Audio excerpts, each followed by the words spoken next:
On this episode of Playlog, we're talking about our top 10 favorite Metroidvanias of all time.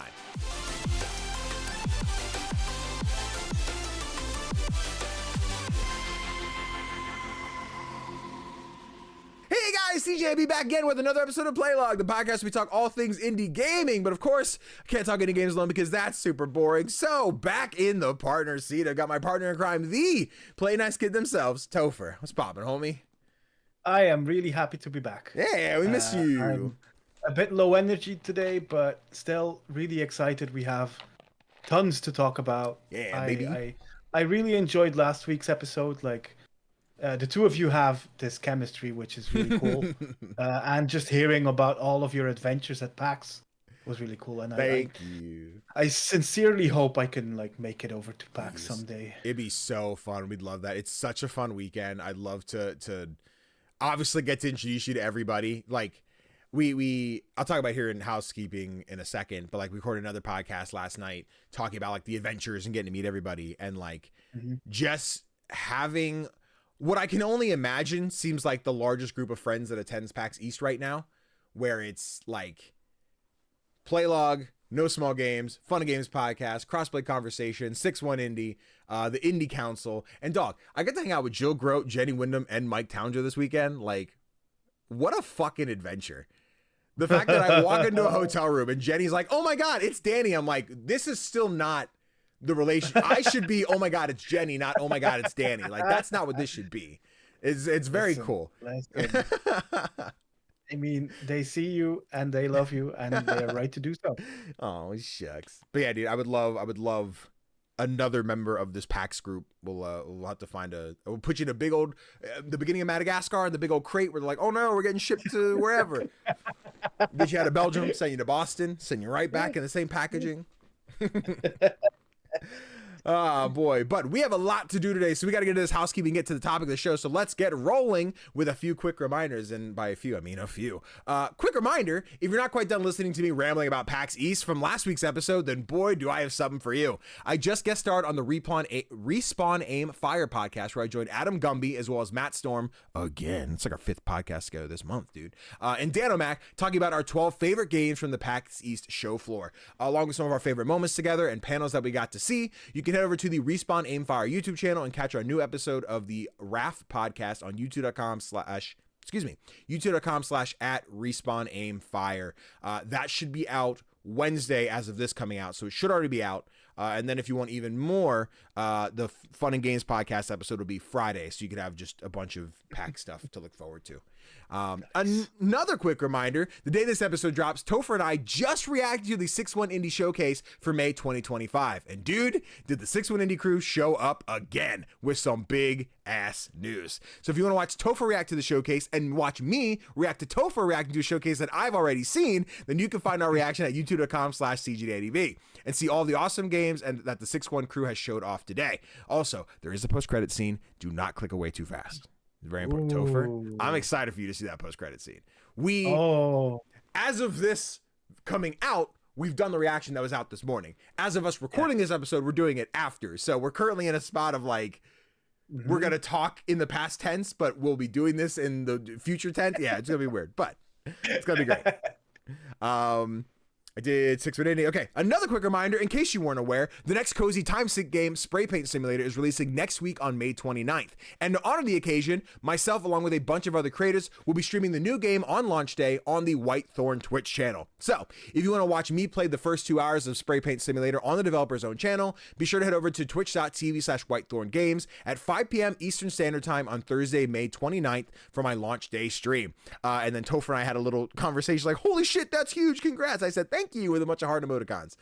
So that's really fun. I'm excited. They reached out to me a little bit ago. We've been bouncing back and forth on how to do this and what would happen. I don't know anyone else who's doing it. I assume this was a mass email, and if it's just me, I'm honored and shocked, but I don't think it's just me. But yes, 5 p.m. Eastern Standard Time on Thursday. I think I'm going to start the game and do what I've already done for our previous demo preview.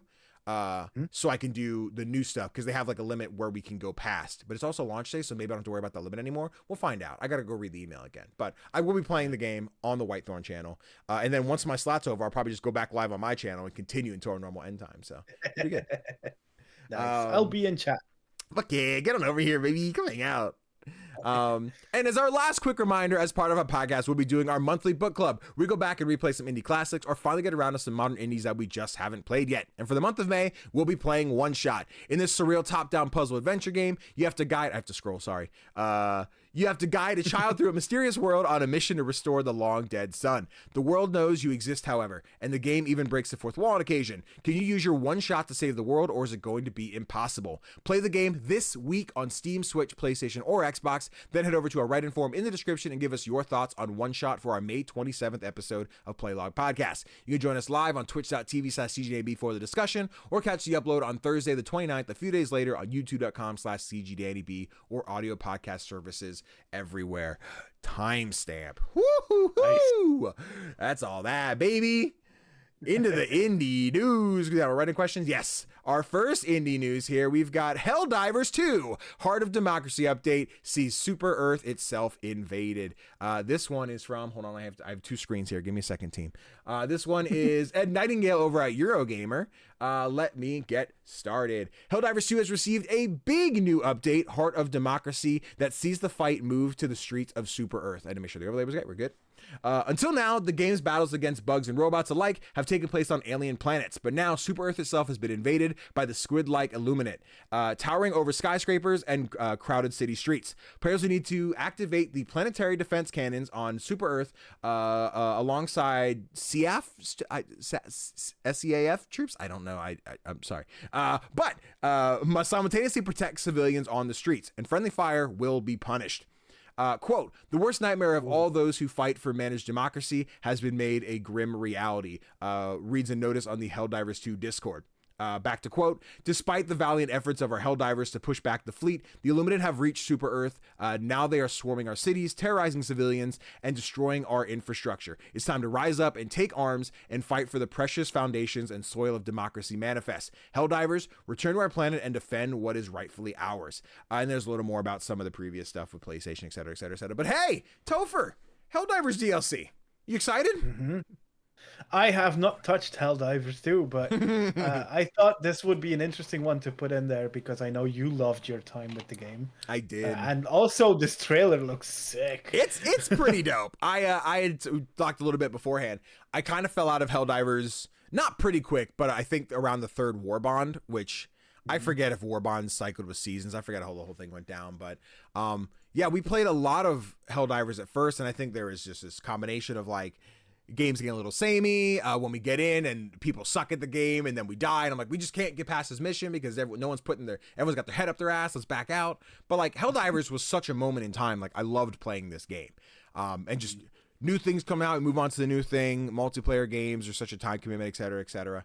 But like I'm watching this trailer, I'm like, fuck, this does look really fucking fun. Like I'm kind of down to do some Helldivers soon.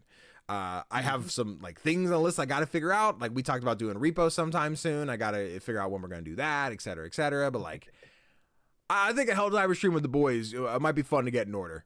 We might be super under levels. I don't know if we could just hop in and continue where we left off. I'm not sure what the progression system looks like anymore in Helldivers, but like, I know they put new updates with like weapon customization. You can get new mods and everything. And fighting on Super Earth seems like really cool. Because like just looking at the map in the trail, like it is a lot of corridors and alleys and everything, as opposed to like the big open craters of, you know, some of the other planets I've been to before. So I'm like, this is kind of dope. I'm really into this. And I forget if this is the enemy or if we had one before this. I forget if this is group 4 or group 3. I'm not sure, but I'm wondering if it'll have like the same feeling like the Halo series ended up having, where it's like this is our last chance to survive the what was that game? Was it Halo Reach? I don't remember. I could be many, but yeah, Reach is kind of like the one that, spoiler alert for Reach, the one that ends with the like we're fighting to our death and literally everyone dies at the end of Reach. I do wonder if they will be able to manage like that same feeling, that desperation. Yeah, I think it'd be cool if they did, but I think the whole thing with Helldivers is you are working for an organization that's just like, this is not blasphemy here. I'm talking about the plot. Stick with me. You're working for a government that doesn't care about your existence. You're just fighting for the army. You're just doing your shit. So you dying means nothing. They just pull out another soldier and send them in. So like, the fun thing is you have a team of 4, but every time one of them dies, you just bring out a pod that pulls in another soldier, which is your guy, but like you're just another tally, right? So like I don't know if the desire to be like, yes, this is the final stand in grand scale means anything. Maybe for like your character of like, that's it, I can't lose this, my family has somewhere to be, and that you die and like, oh well, next guy. Like it's the satiricalness of it is great. Yeah, it does have me missing Helldivers. I would love maybe just a night, like if it's like a full fucking 8-hour night of just jumping in Helldivers to get the itch back again and be like, cool, we did that, we're set. Could be fun, could be great. But yeah, I think it's just dope that like I think somewhere in the article, I didn't read it, but they were saying like the new update that dropped with Omens of Tyranny, I think was that was the previous update. That was the recent update that gave the weapon customization is what had the numbers as high as they were for the previous update, Omens of Tyranny, back in December of last year. So they're like, you're seeing the numbers jump back up with people hopping back into Helldivers. I'm not seeing the TikTok memes like I have in the past, but I am seeing the itch to play some Helldivers. So like, let's go. I'm excited. Yeah, it should be dope. It should be a fun time. Let us know in the comments if you're going to play some more Helldivers 2, Heart of Democracy, and how good do I have to be right now? How much grinding do I have to get to? And let me see. So we got timestamp. And we on to Thinky Games, baby. Real quick, a new indie showcase has just been announced. This is yelling in my ear, Blue Sky. The damn.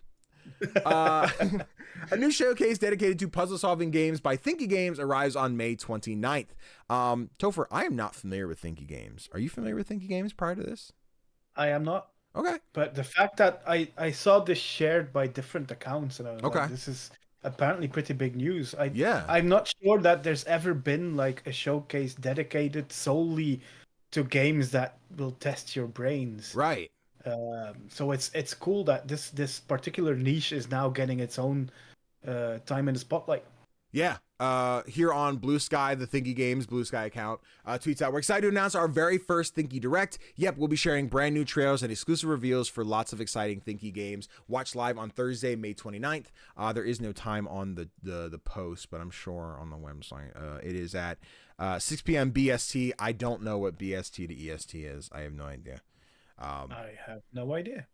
Just kidding. I can read right underneath where it says 1 p.m. EDT. Yep. So it's 1 p.m. our time over here. Just critical reading skills, folks. Make sure you look at everything. No, I think it's exciting. It's a spot of like we're in that summer window where the showcases are all starting to kick off, and we're going to have the big ones we see all the time. Your typical E3 season of indie or of showcases, period. And then of course you have the indie ones that go unnoticed. And like, I probably would not have seen this one if you didn't put it on the dock. So I would love to react to this one. I don't know what that schedule is going to look like if we're down to the 29th, right? The 29th. That's the same day as... if it's, I mean, it gives me time, right? I could do the reaction, prep for stream, go do some spray paint. It'll be a busy day, but we can figure it out, you know? Get it done. But yeah, if you're down, whether you are or not, I'm going to react to it probably because I think it looks cute. But yeah, it should be a good time. I like seeing more showcases. I know I had someone email me a little while ago about like, hey, I'm trying to start doing showcases. Like, what advice can you give me? I'm like, I'll be real. I don't do showcases, but one thing I think is great is reaching out to devs and saying, hey, I'm showing your game. Like, put the trailer out, put the thing on Blue Sky, tag them, be like, hey guys, put it on Instagram. Such game is coming out on this day. Like, have those connections with the devs. So I think it shows a little more love, and the devs are retweeting, more people are finding out about it. So yeah, seeing those reposts is what like brings more people into your showcase. And this being the first of Thinky, and their post is already doing fairly well. They're at like 300 likes. So yeah, I would like to see this Thinky showcase. I hope it's really cool. Yeah, I hope so too. I bet. And speaking of showcases, right into the next one, baby. We got the TinyBuild Connect coming back this year on May 27th. I gotta double check my email press release here because I have multiple screens up. The TinyBuild Connect showcase is coming back. TinyBuild, the publisher behind Potion Craft, Graveyard Keeper, and Hello Neighbor, will be hosting its TinyBuild Connect 2025 showcase on May 27th.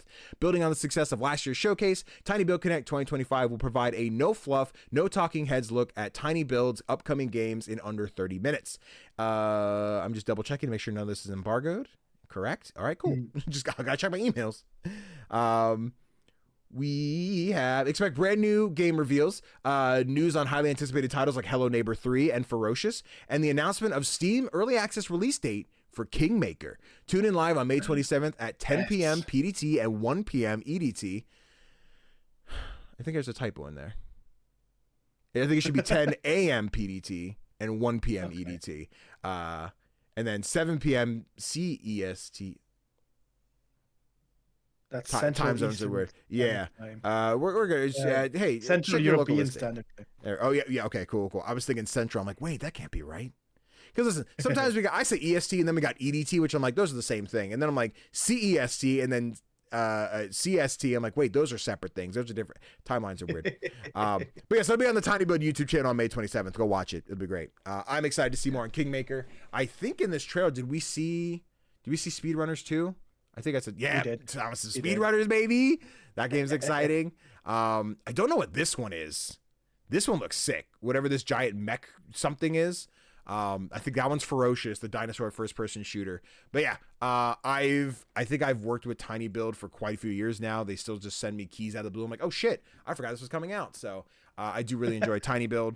I think they published Locomotive. They published one of my favorite games of all time, Wild Frost. So yeah, I'm sorry. That is totally incorrect. That is Chucklefish. I saw orange and I mixed them together. TinyBuild did. They do Tinykin. I'm checking to see which games I recognize by them. TinyBuild did. For broadcast? Not for broadcast. Yep. Fuck. They did the Duck game. Broken Roads. Kill It With Fire. Little Guardsman. Yep. They sent me up a Little Guardsman. Pretend none of this existed. This isn't a sponsor. It doesn't matter. I get it wrong. Graveyard Keeper, of course. They sent me Voin, which was a cool one. Sand looks like that's the one, the big mech one. Slime 3K. Rhythm Sprout, that was another one. Kill It With Fire 1 and 2. Hello Neighbor. Astergos. Nitro Kid. Bookwalker. Punch Club 1 and 2. Justice Sucks. Tinykin. Okay, they did do Tinykin. Okay, cool. I wasn't wrong. I got Tinykin. There we go. Okay, Potion Craft, Expedition 33, Ramen. Yeah, they have a lot of bangers on there. Yeah. Actually, Mayhem in Single Valley was my first review code, and that was also TinyBuild. So thank you guys. You got me going. But yeah, anyway, I can stop listening to their shit. But yeah, the showcase on the 27th. So be sure to check that out. And I will probably do my best to react to that as well. So should be a good time. Anyway, timestamps are great. On to our last news headline article thing for today. Lost in Cult is doing their very own version of physical releases. There's not really an article with this one. They kind of just show their shit. We're proud to unveil Editions is our bold new vision of physical media, launching with a trio of acclaimed indie masterpieces for the Nintendo Switch and PlayStation 5, including Immortality, The Excavation of Hobbs Barrow, and Thank Goodness You're Here. We're breathing new life into physical games for collectors and anyone with a real love for the art form. And then they show these really cool stylized like packages that they're doing for their physical releases. I've not finished Immortality. I finished Thank Goodness We're Here, and I'm not familiar with what was it? Hobbs Barrow. Okay, yeah, I'm not familiar with that one. But I think really this is super cool. Point and click game. Okay. By the same people who made Old Skies that recently released. Yes. Okay. Ooh, I like it. But like we were talking a little bit before about like you had mentioned the pricing was a little high, and you said it was. I think if you scroll further down, they can see the prices. Okay, cool. So yeah, £60. No, I wasn't talking to you. Stop it. Sorry. I go cool, and it thinks I said okay Google, and then it's just like no, it's not what I said. Stop. I even whispered it that time. But yeah, so like each one looks like it's £60. Some of these are bigger. Like, okay, now we're talking the PlayStation one's 170. But that's the bundle. I see. Okay, bundle. Yeah, that comes with all and three. Then some of the others have like bundles. I think with books that they made on the game. Okay. Like the Immortality one. This Immortality Collection, yeah. Bundle 4 Immortality Collection items, including the PS5 version of the edition release, the vinyl, and then all the items from the original limited print runs. Okay. So, like, I think these are really cool. I could say right now, if there was one of these I would be looking at, it's Thank Goodness You're Here, which I think is the one that they haven't shown, like, the product of. Like they showed the box, which I think the sleeve is really cool. I think having a shelf of these would be sick as hell. That's a whole new collection that I financially could not, I could not commit to doing. I could not do this. But I think if I could get my hands on the Thank Goodness You're Here one, that one's really cool looking. And I would love to see them do more with like other indies that I'm in love with. I'm just saying a fucking Wild Frost version of this would go fucking nuts. Ooh. But yeah, I think this is a dope initiative. They might. Please. Lost in Cult does really cool things. I know that. Hang on, what's his name? Blah, blah, blah, blah. John Ryan. Rogers from Gaming in the Wild. Okay. He got to write a book on Ultros. Oh, fuck yeah. Yes, I do remember. Lost in Cult. Yeah. Fuck yeah. I have my own Citizen Sleeper book sitting right there. That you wrote? No, that I didn't. I wish. We'll put it on the list. Lost in Cult. We need Tofr to write a book, please. Yeah. But This yeah, is they do dope. really cool stuff, and this is another cool addition. Yeah. In like the how would I say this? In the attempt to keep game preservation alive. Yeah. Absolutely. 100%. I think I haven't bought as many like physical collector's edition or stuff lately. If I've gotten them, they've been through like press packages and stuff, or I can't even think the last one I might have bought. Might have been Hollow Knight at this local game store closing down. I got like the Hollow Knight collection edition, but again, that we're talking an old one that was discounted and stuff. But I don't think I've bought like a launch collection edition in quite some time, just because physical media takes up space in my house, and I'm like, okay, I need to get less shit.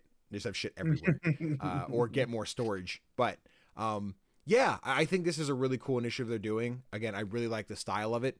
There will be a day where I see Lost in Cult does Shovel Knight, Cuphead, some crazy package that is a game that I fucking love. Oh my god, did it Moonlighter? Did it Moonlighter one? Can you imagine? Fuck. I need to establish, right? Because I as much as I talk about Shovel Knight and Cuphead, and I love these games, I also talk about Moonlighter way more. And though Moonlighter is like my third favorite indie, I think if you ask people, like, oh, it's Moonlighter. Danny's favorite indie is Moonlighter. I'm like, is it? Is it? Is it? I don't know. I would have said Cuphead. See, that's currently, I would say Cuphead as well. It's been Shovel Knight. I'm like, I need to come to the realization that it is Cuphead. I've played way more Cuphead than I played Shovel Knight. As much as Shovel Knight has a special place for me, it's Cuphead, Shovel Knight, Moonlighter. But I'm like, fuck. Do I need to come to another realization? Am I just like, I'm obsessed with Moonlighter and I need to realize that it's my favorite? I don't think that's the case. But a future Danny might disagree, so I'm not sure. I don't know. Yeah, and who knows? Maybe Monster Prom might show up in that top listen, it's in that top 5 at least. Definitely, we're currently. I think for a long time it was Moonlighter and Owlboy fighting out for number 3. Now I think it's Owlboy and Monster Prom fighting out for number 4. So I gotta. Maybe we have to do an episode where we build our top 10, like each give our top 10 list, or maybe that's a TikTok I have to make. I'm not sure. But I think I need to. That's a personal adventure I have to take. Yeah. Fuck. But yeah, Lost in Cult doing some really cool stuff, physical games. Maybe we could try to make each other's top 10s. Okay. Ooh. So like, we make our own top 10s. Like, so we have the list, and then you make mine, I make yours, and we're like, how close were we, or like how many? Yeah. See, here's the thing. I think you're gonna do way better than I'm gonna do on yours, because I think. No, wait. I can make it easier. Okay. We give each other the 10 games that feature in the top 10. Okay. And then we have to get the order as right as possible. And as much as that sounds like I'll do better at it, I almost like the chaos of being absolutely terrible and getting none of them right. Like, I feel like I would put like Mutazione on there. You're like, that's pretty good, but it's not my top 10. I'm like, fucking damn it, Tofr. And I put like Night in the Woods. You're like, that's actually my number 7, not my number 1. You're stupid. I'm like, what do you mean? Okay, we're doing that episode. Okay, put it on the dock. Put it on the dock of things. Yeah. Oh fuck yeah, dude! What a good time we have here. What a good time. Yeah. But with that is our quick indie news. It means it's on to the topic of the show. And Tofr, this one was your idea, so I'll allow you to intro. Plus, I've been talking for way too long, so you tell us what we're doing today.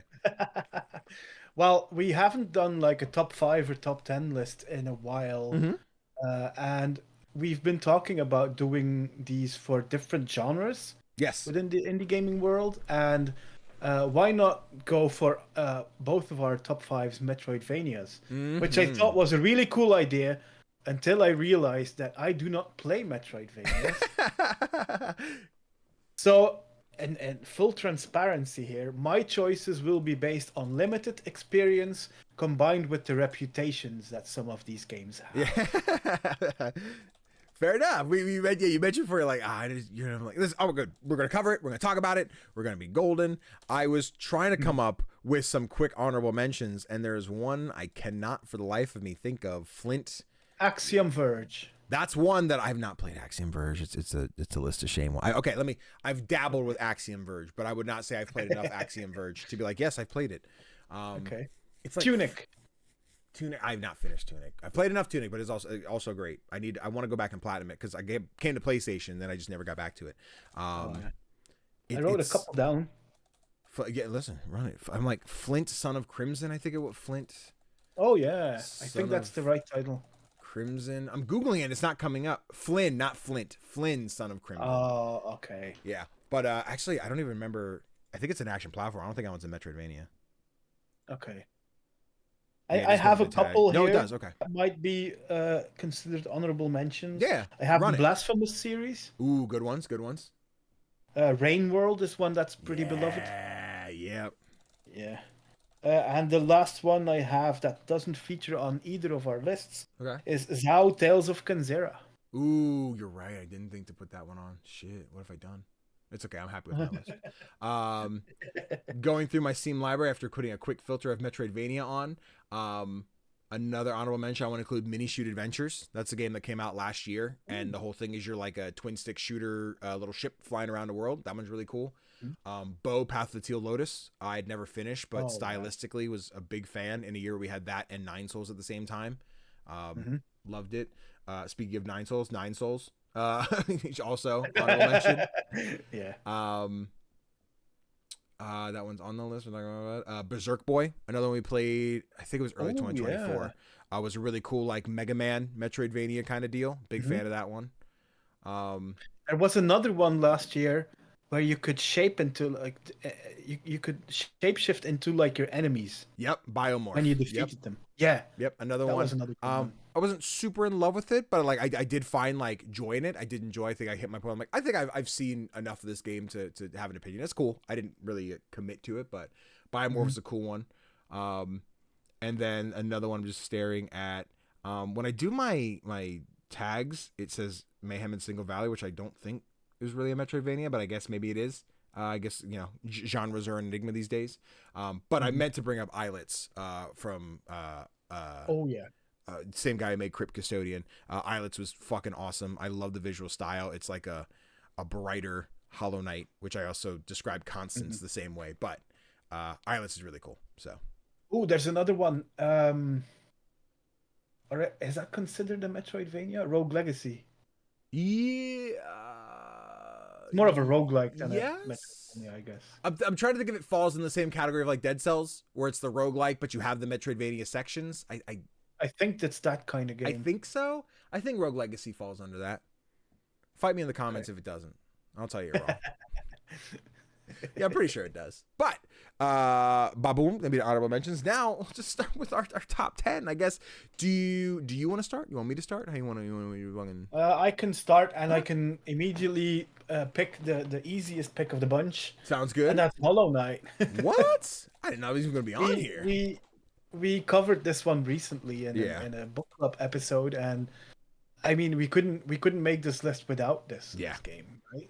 Yeah, I was nervous because I didn't include it on mine, and I was waiting to see you add yours, and I was like, "There's one on here I will drop if we don't have Hollow Knight," and then I was glad to see you added it. So yes, I was like, Hollow Knight needed to be on here. Yeah, the thing is, even though it wasn't a game for me, while playing it, I could understand why the game is so beloved. Yeah, the level of polish this game has in visuals, in music, and in gameplay is probably unmatched by anything else we mention here. Yeah. Even if we might prefer other games over this one. Absolutely. I think it's a great thing with talking about games is realizing that like we can acknowledge where a game stands out above another or where it falls short of one, but like still prefer something else. And I think that's one thing that really gets lost in reviews, especially with numbered scores. I hate number scores personally. If we ever do numbered scores, I'm going to be super particular about it. And like, this doesn't matter. Like me giving this a 5 and this a 10, like those aren't necessarily, comparable to one another. But yeah, like being able to talk about how much Hollow Knight is amazing and incredible and what to expect from Silksong that should be out this year. We still wait and see as we're halfway through the year. But yeah, Hollow Knight. Yeah, that was my first pick. There's not that much more I can say about it because, I mean, I think if you're listening to this podcast, you know Hollow Knight. Yeah, You know what makes it special. You know that the graphics are just gorgeous. You know that the fighting is as good as in any Metroidvania. Yeah. Oh. I mean, if anything, if this game had come out at the time of like Castlevania and Metroid, I think the name of the genre would be different. My God, it would be like, no, Metroid Knight's not Holoroid. No, I feel like in a world where this came out at the same time, Castlevania would have been the one to get cut. I think it would have been Metroid and Hollow Knight, and I can't think of where those would collide with that. But yeah, no, I think you're right. I think there's a legacy to like Metroidvanias, obviously being Metroid and Castlevania, but then if there's like what is the new like the Metroidvania that made Metroidvanias popular again, I think it was Hollow Knight, and rightfully so. If you want to listen to us talk extensively about Hollow Knight, you can listen to that book club. But like I had mentioned, Hollow Knight for the longest time was the game that I started on the Switch and got lost. I'm like, I don't know how to progress. Like I think it was probably my first like real commitment to a Metroidvania, and I didn't really have my head wrapped around like the way to explore a world like this. So I'm like, I think I have to give up because I've gone every nook and cranny. I've checked every secret door. It was early enough where I think it came out on Steam and wasn't super popular. Then when it made its way to Switch is where everyone was talking about it. And then I struggled to find like definitive tutorials. I'm like, hey, how do I get past this? And it was like, watch my 12-hour playthrough of Hollow Knight. I'm like, I can't, I can't find the thing I need. I don't have the information. Yeah. So yeah, gave up.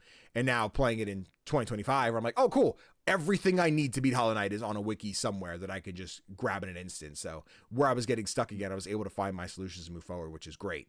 But I still felt no pun intended, felt a little hollow when I finally beat the game, where I was like, I beat Hollow Knight, and I think I expected to feel like something more impactful. And it was still a dope ass game.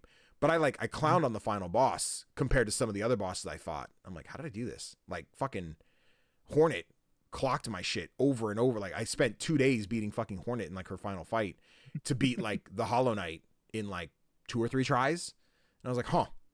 Just felt uneventful, felt anticlimactic. But like any other moment in this game was just such a pure visual bliss, intense combat of like, oh shit, I beat him fine-a-fucking-ly. Like I'm so good. And it's a time. Like, yeah, in any list of Metroidvanias, if Hollow Knight's not on there, you fucked up. Yeah. Yeah. Go Hollow Knight. I was wondering. Yeah. Imagine 2025 being the year that gives us both Hades 2, the 1.0 release, and Silksong. How are critics gonna find a way to crown either of those as the game of the year? See, this is, and we have a list of talking about early access release it and just as a topic, and we should do that sometime soon enough, because I would think that'd be a great conversation. That's so tough, right? Because I sat and thought about that the other day, where it was like, Hades comes out in 1.0 this year, right? Presumably. And how many people are going to be like, I loved this game last year when I played it, but I've beaten the game. Like, am I experiencing a new thing? Are they going to love it the second time around to be like a game of the year contender, which it totally was for the first Hades, but now this is Hades 2. Everyone knows what Hades is and what is that going to be? And sorry, we're talking about a roguelike in a Metroidvania section. Will be good. But like, and then on the other side of the fence is Silksong has had the Half-Life 3 treatment for so long of, is this game going to come out? When is it going to come out? And when it comes out, is it going to hold up to what people expect from it? And I'm just so interested to see, in a crazy world where like these two shits come out at the same time, right? We're like, it's June, baby. We got Hades 2 and Silksong, or some crazy thing where everyone's like, which one is the better game? Like, I see both being on top 10 lists at the end of the year, but like, what will the vibe be? What will it be when I can go back and finish Hades 2, right? Like I've beaten Chronos, but I haven't, like, there's no end cutscene. I haven't seen the end of the game or like what post game looks like. And I haven't touched Silk Song because it's not real. But like, it's an interesting world we live in where like those two games can come out in 2020. 2025 is a fucking banger year, dude. We need to write that down. Is. Legacy year, dude. Yep. I mean, it has Claire Obscure in it, dog. Speaking of Metroidvanias, Claire Obscure, not one. Oh man, but yeah. So how about we go to your first pick? Okay, we could do that. I had picked a game that I got a review code for. I think it was last year. I never finished it, but I was super in love with it. It is a classic Zelda inspired Metroidvania. It's called Isles of Sea and Sky. And it's like I said, classic Zelda of the top down puzzle solving kind of vibe to it. I was really into this one. There was no particular reason I put it down, probably other than, hey, a shit ton of stuff's coming out. Like I got to play more things. But like, this is just, it's a vibe. You get the nostalgic feeling of old classic games that you like.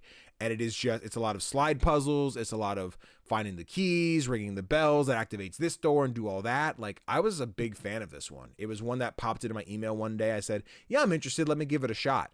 And I probably put somewhere between like 4 to 6 hours into it and like really enjoyed my time. And it was just one of those things I just one day put down and didn't pick back up. I'm pretty sure it's still installed. But I think this is a cool, like underappreciated one that a lot of people could like pick up and really discover like, oh, this is sick. Like I haven't heard about this one yet. I'm glad that I finally know.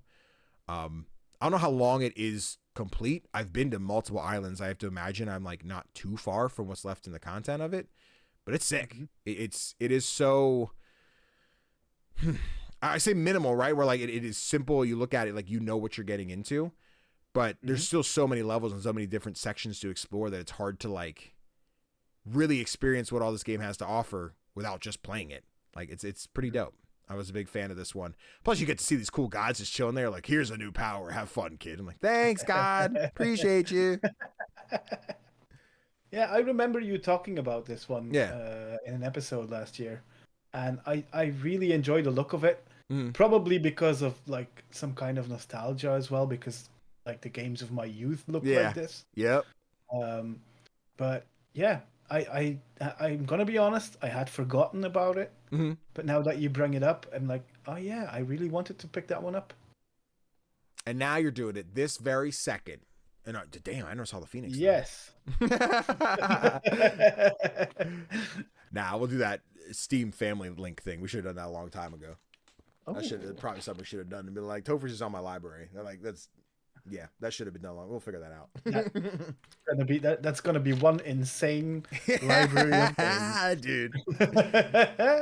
I'm shockingly, I don't have 1,000 games in my Steam library yet, which is baffling to me. I think, let me see. Hold on. I'm gonna take a little tangent here. I know we got shit to do today, but now we're talking about shit. I don't know how to see how many games I just own. I don't. Here we go. So I turn off that. If I go all the way to the top, my Steam library consists of 841 games. I own 793. I'm beating Tofr. All the way from Zoro and Zed up to 1000x resist, 1000 times resist. I still don't know how to pronounce it, but so many games. So many games. But yeah, Isles of Sea and Sky I think is a really cool one. Again, it's so weird because I like want to say more about it, but it is one of those simple games that takes the classic formula of things like you're nostalgic for and that you really enjoy, and just kind of modernizes it. And other than that, like that's the game. You're in for the long haul to play a classic game, and I think if you just look at it, and you're like, this looks like my speed, I think you're set. I think you're gonna enjoy it. Yeah, if you're into like, I think they're called Sokoban games. I believe so. I think play these fishing blocks. Yeah, there's Steam events and showcases for them now. Yeah, Sokoban. Yeah. I think. Yeah. Yeah, I remember playing one of those at the event I went to earlier this year. Playtime.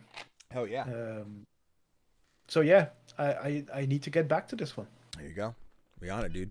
Shoot some emails. We'll get you a key. We'll find one. But on to your next game, which I completely spaced on. I'm so glad you included, because I would have felt like a terrible person. it's actually a series of games. It's the Ori games. These like I have not finished either game. Mm-hmm. I played a couple of hours of the first one, but I tried it when I just got Game Pass during the pandemic. Yeah. And just instantly started crying. That intro is just so sad.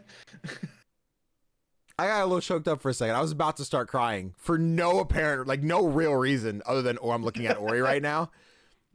Yeah. And dog, I love these games.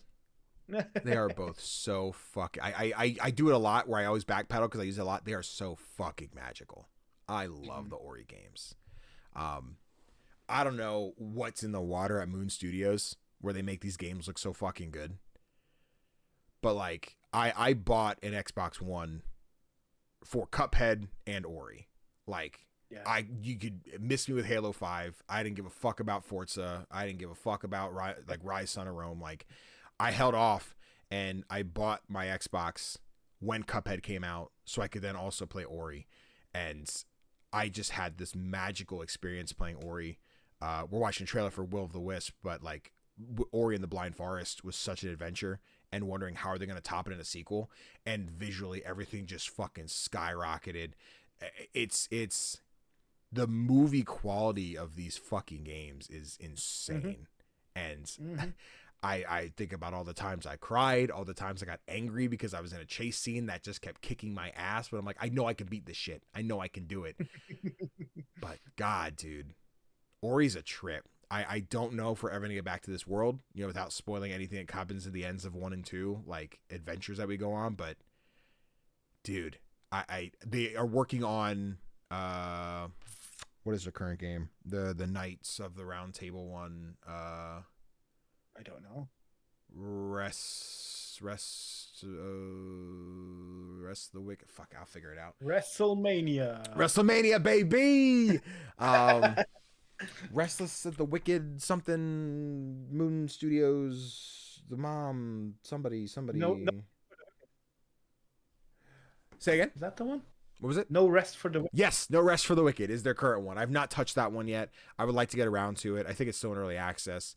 And maybe I'll find a vibe and it'll hit. But like, if at whatever summer showcase I think this month happens with Xbox, if they're like, hey, Ori 3 is happening, I'll lose my shit. I'll lose my mind. I can imagine. And the only thing I'll make it better is they fucking announce this shit for PlayStation, please. Xbox should be doing really good at it right now. And great, we're getting Gears, we're getting Forza, we're getting Indiana Jones. That's all fine and dandy. Give me a fucking Ori bundle for PlayStation, and my life is yours. That's all I want. They just might. Please, they just might. I would love it. Sorry, I'm doing the thing where I stepped on your thing. Any other thoughts on Ori?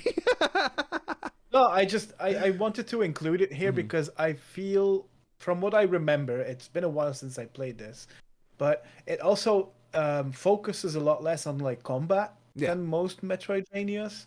And I think it's nice to have that kind of variety. Yes. Where it mixes a genre like Metroidvania with something more set on exploration. Yeah. Rather than just finding your next enemy to battle. I love Ori. How long would it take me to beat both Ori games tonight? What if I tried that? It won't happen. Go for it. I mean, you don't have anything else to play right now, right? I have so much to play, Tofr. It's such a first world problem. It is. Oh, man.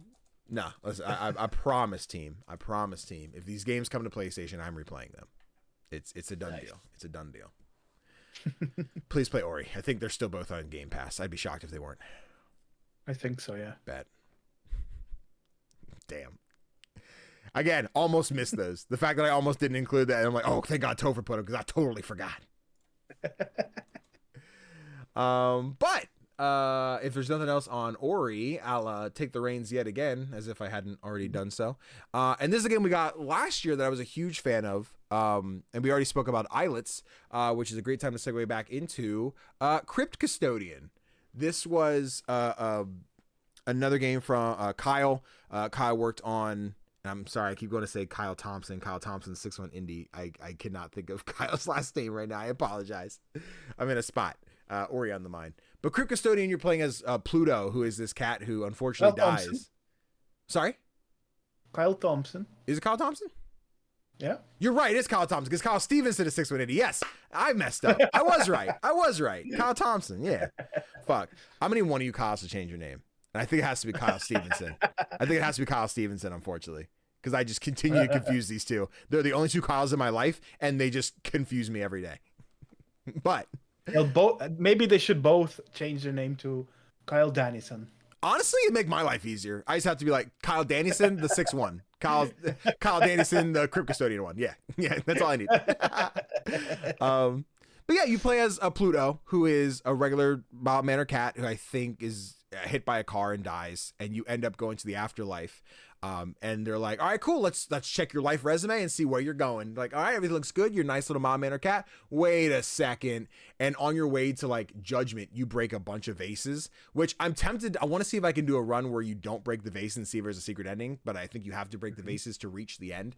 Okay. But they're like, you broke all my vases. You're going to hell. And you're like, well, that's some bullshit. That doesn't make it. So now you're fighting this underworld, like all these different monsters and finding new friends. So you can build an army to fight your way into heaven. And that's the whole plot of the game. The combat is super smooth. The visual style is great. Again, like I already mentioned how much I love islets, but Crypt Custodian has a lot more of like a grungy, I hate to say hell because it doesn't do the like, it's red and lava and everything. It's not that, but it is like almost dystopian afterlife kind of thing. And it's really cool. I like Crypt Custodian a lot.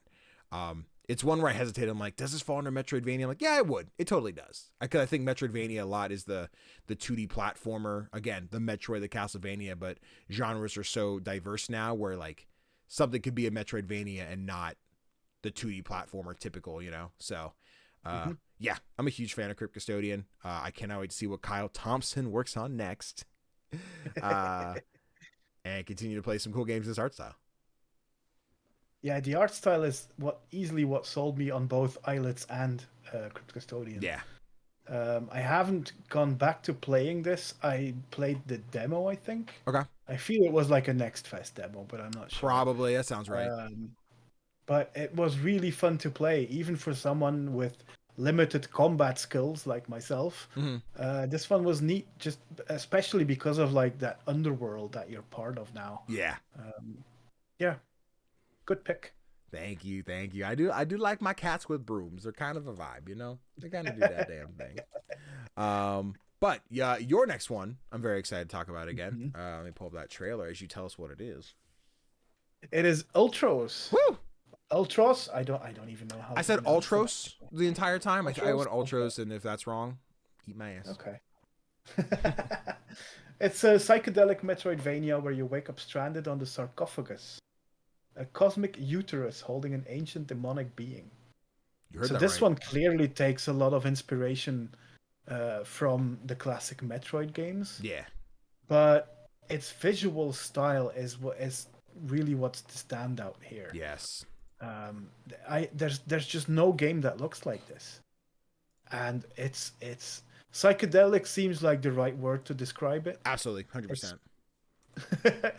You might see it soon in the video version. If it ever loads. OBS likes to fight YouTube. It's crazy. All right, I think we're good. There we go. There it is.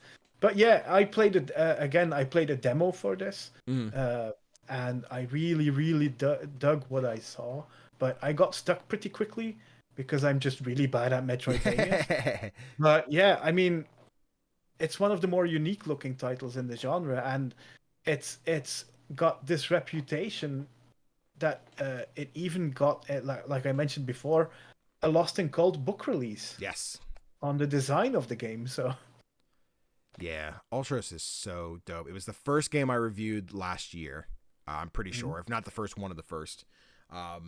It's badass, man. The visual style is great. The combat is pretty sick. Like there's a whole thing of like you're finding seeds throughout the sarcophagus and you're planting them. You're leaving like life around that continues to grow. So you're like planting seeds that'll build trees that'll give you different perks and everything. I'm trying to remember all the fine details because now we're talking like well over a year ago before I touched this game last. But like, yeah, the visual style was everything. Like, I remember getting the email about this one. It was like a month, maybe half a month before it came out. I'm like, oh, yes, I have time to play and like do like one of my full-fledged reviews. Because we do here's my review. Like, I played this game, check out my thoughts. And then, hey, we talked about it on the podcast, we break it out for a review. But this was like one of I did the full review. I did the whole footage and everything, which I don't get to do as much anymore. I'd like to do another one soon. I just, games coming in 2 days before they come out make those very difficult to bring together. But this game is sick. Another one that I'm glad you included because I thought about and I'm like, I think I have more that I would prefer above it. But Ultros is just a visual, just mwah. Like I could imagine having a dope poster or like a mural on a wall of this kind of style. That'd be sick. Yeah, that'd be really cool. Basically, any like still image from this game could be a wallpaper. Yes. And the scene, because there's the roguelike elements of it, right? I remember someone fighting me like, it's not a roguelike because blah, blah, blah. I'm like, listen, you die and you restart. Just fucking, it's roguelike-esque. I didn't say it's roguelike, it's roguelike mechanics, however you differentiate. But every time there's this like puddle of water, you look at it and there's like something swings behind you, you go like, you have a little look over the shoulder animation. I'm like, chills every time. It's always great. That's the one. That's the one. Hell yeah. Ultros, man. Yeah, I think it's on everything now, I believe. I could be wrong. It's definitely PlayStation. It's definitely Steam. I'm not sure. Baby. It should be on everything. Yeah, I'm pretty sure. And if it's not, go email your Xbox representative and tell them that they should put it on Xbox or Switch. Exactly. A timestamp now. A banger that I loved from 4 years ago, I think. Pretty sure. Is that 4 years old already? I think so, dude. Jesus. Here, hold on. I have a trailer. Oh my god. Trailer. Now this was. Oh, hold on. This is the reveal trailer, so maybe it's not the release trailer. No, 2021. Yeah, You're okay. right. Yeah. Fuck. Everyone's like, Danny, what are we talking about? Guys, it's Death's Door. It's Death's Door, man. I fell in love with this game when they revealed it. It's a Devolver Jaunt, so of course Danny gave a fuck about it. But you play as this crow who is getting your job. You are like the new Grim Reaper. And you're going in on your first day of the job. You are fighting through like 3 separate areas of this like afterlife kingdom to just like start your first day, fight through. They're all on the cover art. There's the granny, there's the Yeti, and there's like the frog thing. But dude, just the visual style of it, this isometric, like Dark Souls-esque kind of combat, which like on paper, Danny should not like at all. Like the amount of times I'm talking about, I just don't like Dark Souls like that. But Death's Door is such a different vibe. It is challenging, but it's another thing where I'm like, dude, challenging but rewarding, which is the definition of Dark Souls. That still doesn't make me like Dark Souls anymore. But any other game that does it feels great. They're awesome. Yeah.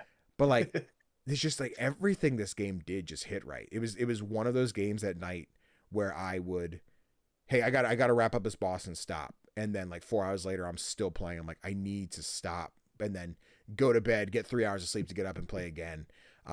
I don't go for 100% completion on a lot of PC games just because like all my fucking infrastructure is on PlayStation. Like that's where I do that. But I beat the game. Like I'm not done with this. I kind of want to go get all the seeds. I didn't because at the time there wasn't a good guide for where they all were. And I had missed so many. But the moment it came to PlayStation, bought it again, platinumed on PlayStation. Death's Door is such just a marvel visually and just the fun gameplay mechanics. I'm waiting to see if we get a Death's Door 2. I'm not sure what Acid Nerve's working on at the moment. I don't think we know as players what's going on. But after they made Titan Souls and then into Death's Door, I can't wait to see what's next. Again, praying it's Death's Door 2 or something very similar that I will also enjoy. That would be cool. Like this is one that I started playing. Yeah. And found the combat just too difficult for me. Sure. But I wanted to keep playing so badly because the game is gorgeous. Yeah. The controls are so responsive. It really was a skill issue. There's no doubt about that. But I just felt a bit sad because I wanted to see more of this world. I wanted to know where the story was heading. It's gorgeous. Don't you have the physical version as well of this one? Or did I imagine that? See, you think I would? I might. Yeah. Let me check the PlayStation. You had like the PlayStation version. We're gonna find out. I don't know. now we find out that I was lying. Deathloop. That I have no idea what I'm talking I got about. Dodgeball Academia. Okay. That I have Basically physical. the same game. I don't think I have the physical Death Store though, which I should try and find a copy of, because this is, again, we talked about building our top 10, and I'm like, I think this would be on there, but like, is it? Because Tunnel Vision, I'm like, oh yeah, I'm thinking of the 10 games I would put on there. And then again, like we just talked about Ori, I'm like, fuck, I don't think Ori would be in my top 10, but like that's one I wasn't thinking about. And there'll be another game I wasn't thinking about. I'm like, fuck, I didn't put this on my top 10. What's wrong with me? Like, I don't know. I think there's no argument that it's not in my top 50 of all time. That's a guarantee. But Absolutely. even that, there's such a big branch of like, where would it be? Would it be number 50? Like, I don't know. It would be higher up. I would think it would be top 20 at least. I think that's a safe bet. Yeah. I need just a comprehensive list of every indie game that's ever come out so I can just double check. There's like maybe 100 of them, probably. Maybe we should start making that. Oh my God, could you imagine, dog? I don't think there's enough space in the data. That wasn't a complete sentence. There's not enough space in the data, dude. There's not enough space on the internet to build a list of all the indies. But I think it'd be super dope to create that list. And we're just like, by the way, just include this. Just make a spreadsheet, alphabetize it. We'll make a shared doc. What if we made the list of the games you have to play before you die? Oh, I just make like a spread. Okay, I'm down for that. So we'll just include this all in the Death Door section. Something I meant to do on Instagram a while back is I updated my highlights. If you go to my profile, there's like, oh, my trophies, my whatever. I had like a game recommendation section. I never really got around to it, but I have a whole overlay of like, I beat this game, I love this game, and my goal was to do like a game that I love, like a classic, like a Shovel Knight, a Cuphead, or whatever, and then in between each of those, do like here's a game I just beat, I highly recommend it. And saving those the highlights. So if someone goes to my profile, they're like, here are like Danny certified games. And I was going to make a spreadsheet to go along with it that you could click, you'd pull up the Excel spreadsheet, and it's like, here's Shovel Knight, it's available on blah, blah, blah, blah, blah. Here's Cuphead, it's available on like Steam, Switch, PlayStation, Xbox, the whole thing across. And that was just something I just kind of sat in a folder and never got done. I would like to get back and do that just for the sake of having that click through rate kind of thing on Instagram. I think it'd be a fun thing to have. I think right now, if you go and look at it, I think it just so the spot was saved on my profile, I think it just has my reaction or my trailer for Steam World Heist 2. Okay. I think is the one that's on there, which is not unrecommended. It's just, it probably will not be included in my like, these are the games you have to play like type list, but it is holding the spot of like indie recommendations. But yeah, something I want to do and get that rolling. But yeah, just think about that. It might be a fun idea, and we can make that a collective, whoever. Anyway, worlds and things. But yeah, Death Door. That's what we're talking about. Yeah. But yeah, I like that game. Timestamp. It's your turn. My next one is one that I played quite some hours of. It's probably the game I put the most time in my entire list, and it's Haiku the Robot. Haiku. Yeah, it's the only really personal choice on my list because I'm not sure if the game is regarded like one of the Metroidvanias, but I really love it. You play as this adorable little robot that travels through a beautifully designed world where you get to fix things. Because like when you hit enemies, they drop like machine parts. Oh. And you use them like, for example, when you have to heal, you start fixing yourself. You use a wrench and you start fixing yourself. It's adorable. So let me tell you something I didn't know. I knew Haiku was in Rusty. I didn't know Rusty existed prior to Rusty's retirement. Because now we're looking at the trailer, I'm like, oh, Rusty's in this game. I didn't realize Rusty was a character from this game. I thought it was just the same as we just put Rusty in it. That's really cool. That's good to know. That's the inverse. Okay, cool. Anyway. That's also why I wanted to include Haiku, is because the same dev created Rusty's Retirement, which basically created an entire new genre of games. Dude, fuck. The idle games that sit on the bottom or the side of your screen, they all came from this world of Haiku the Robot. It's so fun. I've had this idea, right? And I'm rambling on Rusty, but I'm gonna get back to Haiku. But like, something I'd love to do is like on a Sunday night, just leave my computer up and leave like 7 idle games running, like Rusty at the bottom, Rapuka at the side. This trailer is not about Haiku anymore. um, just like leave a bunch of idols up with some like lo-fi music in the background. I think it'd just be a fun like chill stream to have up and watch the shit just do the shit. Like weirdlets and let the little animal run around do his thing. But I think it'd be fun. Yeah. But yeah, thinking about Haiku, it is a game that I own and hadn't gotten to. There's supposed to be like a book club podcast I was on, and we ended up changing what game we were playing for the sake of the chance you might come back and do it. I won't, mention where. But no, I am interested in getting this one. This is the only one in our top 10 that I have not touched. That I have not played any Haiku. But yeah, hearing you talk about like getting the machine parts and fixing things in the world and seeing the visual style and knowing that I'm invested in like what Rusty is and know it's the same universe, the same characters, like that's really cool. I'm really excited about Haiku's existence. And for some reason I keep thinking about Lone Fungus right now where I'm like, oh yeah, Lone Fungus is getting a sequel. Is Haiku getting a sequel? I don't think it is. I don't think we know anything about Haiku 2, but I don't think so. Let me check. Upcoming releases. Skate House. That's the game apparently that Mr. Morris Games is working on. Is Skate House. Okay, fair enough. A small shop simulator where you manage a skate shop. Skate House, you said? Skate House, yeah, and one word. Well, okay. Well, I think it looks like all of the whatchamacallem, the supermarket. Like, yeah, the TCG sim and okay. Yeah. Interesting. Oh, they're publishing it. They're not developing. Oh, okay. Let me see. bad. Let's do. All right, I'm gonna fucking lie to me, man. Haiku. So we go back. So that just shows everything under there. Rusty, Skate House. Yeah. So maybe the supporter pack though for Rusty's guys. I didn't realize that was a thing. Maybe we just get Rusty to time at 4. Just skip right to it.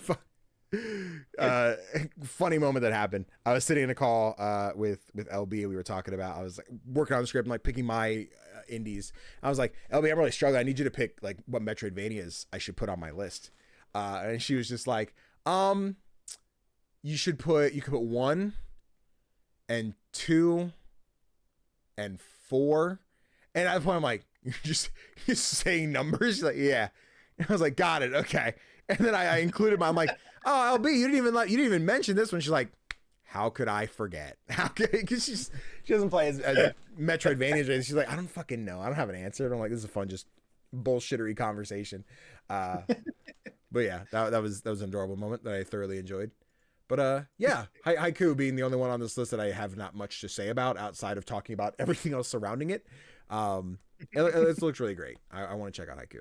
I really think you would enjoy it. Yeah. Metroidvanias, man. There's so many. I even think about like Chasm, which I've never played, but I know people love Chasm. And then I think Cave Story is also I believe it's a Metroidvania, which I've never played Cave Story, but I know my buddy Dante loves Cave Story. Apparently if you play it, you either don't care or love it with your entire soul. No in between, team. It's one or the other. However, ba-boom. On to my next one, which I absolutely love this game. I've already name dropped it like twice this episode. It was my first Let's Play on YouTube, and it is Owlboy, which D-Pad Studios. I said earlier for Moon Studios, like what the fuck is in the water over there? But D-Pad has something about pixel art that I'm like, what the fuck, dude? What do you got? what are you making over there, dude? This is it's such a beautiful game. But you play as Otis, who is a mute owl person. I forget if there's a name for the owl people. It's been a minute, but like you end up going on an adventure to fight some pirates who are taking over the world, and there's an ancient civilization of owl people and stuff. I forget the plot. The point is, the game is super cute. It's super fun. You have the ability to fly. You have your buddy Getty, who like, I guess you as Otis can pick up companions and then they can use their guns and stuff as projectiles. So while you're fighting, Getty has like a pea shooter. Alphonse is a pirate who has like a blunderbuss that's kind of like a shotgun, like a spread kind of thing. And there's another character I won't talk about because that's a spoiler that you should play the game to find out about. But the soundtrack, I don't have a lot of CDs in my car. I connect my phone for Bluetooth. The one CD that continually sits in my car in the disc slot is the Owlboy soundtrack. And the amount of times it's just accidentally turned on because my radio's set to the wrong setting and I just let it go. Like, I love this soundtrack. The music is beautiful. The visuals are beautiful. They did a showcase last year, D-Pad, where I think they talked mostly about their more recent game, Savage Ascents, a sense of, I forget the name of the game, but Owlboy's in it now. But they talked about, like, will there be an Owlboy 2? Maybe. We don't necessarily, like, we're not working on anything, but if we have the idea, like if we have something for Owlboy 2, we would do it. So it's like, so there's a chance. You're saying there's a chance. And the day we see that, like, I always think of the Toem 2 over reveal. We're like, dude, Toem 2 exists. It's happening. I can't believe this is happening. Like, we're going to see something. I'm going to hear the twinkle of the Owlboy theme song. I'm going to see like a Buccaneering coin or like Otis's wings fan out. I'm like, oh, they're doing it. And I'll lose my mind. But yeah, I'm huge sucker for Owlboy. Great Metroidvania. Awesome story, awesome visuals, awesome music. Please play Owlboy. It's beautiful. I should. It's on my list of shame, to be honest. Yeah, listen, unshame, brother. I've heard you mention it many times, but I'm glad to like get to know more about it now. Yeah, dude. It looks beautiful, and it's like you say that the way they handle pixel art is unrivaled. I'm looking here at the trailer for their upcoming game, Vikings on Trampolines. Right. And again, that looks amazing. Yeah, I forgot they were working on that. Owlboy, isn't that? Listen, I'm not rolling it out. I think it's gonna happen. Yeah, I forgot about Vikings on Trampolines. I forgot they were working on that. Stop screaming in my ear holes. Because we're working on Vikings on Trampolines, where I think is more of like a party based. I forget if it's a PvP or if it's because there's like different mini games and stuff. But yeah, the artwork for that is awesome. I'm very excited. Like fucking look at this shit, dude. This is their fucking style. They do this. I don't know how big the team is. They're fucking nuts, bro. Oh God, is that Savant Ascent? I don't know. So it looks like it's just a T. Savat. I think it's Savant. Savant. Yeah, okay. NT. Okay, yeah. Savant. Savant Ascent is their other game, and I think they had Savant was a previous game, and they remade it, which is Savant Ascent. Yeah. I like Owlboy. I like D-Pad Studios. I will look forward to playing whatever they put out. But that's all I got on Owlboy, which means Tofr, it's on to your last game, brother. Yes, my last game is Animal Well. I heard that one. I have to say I have not played this one yet, okay. So I'm really going on reputation here. Yeah. The thing is, if Local Thunk, the creator of Balatro, keeps mentioning your game everywhere they're receiving awards and stuff, then you must be doing something right. Yeah. And if you're just looking at the game, like we're looking at the trailer right now, yeah, that art style is unbelievably gorgeous. Ah, so good. Also, something that I like, even though I haven't played it yet, but makes me want to give it a try, is that it's not combat focused either. Yes. Yep. So I want to play it, but I'll let you talk about it more because you have actually played it, right? Yeah. I put a good chunk of time into it. I never beat it. It's been sitting on my PlayStation. Like, I'm not uninstalling this because I need to get back to it. But like Animal Wells, again, visually, like you can look at it and see how cool it is. I struggled with this cat wolf thing that's on the screen. I struggled because I absolutely did not have all the things I needed to do that puzzle. There are other tools that you don't need, but should have for the shortcuts to be like, oh, I beat this thing faster than I need. Like I actually did, because I'm like, I got to run to the extra room and escape and da. So I raged quite a bit when I streamed this game, but that was also me just being stubborn. I'm like, I know I need to go the other way, but I'm not going to do that. I'm going to get this puzzle done. The game has all, like, it's a Metroidvania. You're running around, you're finding new tools and stuff. There's a frisbee you can use to distract dogs. There's a bubble wand so you can create platforms to climb up. There's just there's firecrackers to scare people back, and like just different, not even weapons, but yeah, just tools that you use as this little chicken nugget or whatever you are. I have no idea, but the game just is fun. It does a unique thing of, like you mentioned, like, yeah, there's not really combat. There's still things, there's hazards, like there's things that'll eat, kill, etc. Like they'll come after you, but like you aren't fighting back. You're more. I hate to compare it to Outlast because it's a very different can of worms, but it is the like you are defenseless. Don't get got. Don't let them get you. But yeah, I got to speak with Billy a little bit at PAX last year. Mostly I got to speak to his girlfriend, and she was super sweet, talking about like, here's what he worked on, here's how much time he did everything himself. Such a fun time, such a cool experience to get to hear like from the developers as the first thing I got to look at PAX East 2024. Like, what a time. I think Animal Well is great. Again, can only speak so highly as someone who hasn't finished it, but like look forward to the day I find the time to go back and complete Animal Well. It's just a visual feast, and it's fun. It's cool. Nice. Yeah, I like my periods. That's dope, dude. It's fun. It's cool. The glowing endorsement. Now you have one more game. I do have one, and it's one that you have quite some love for, right?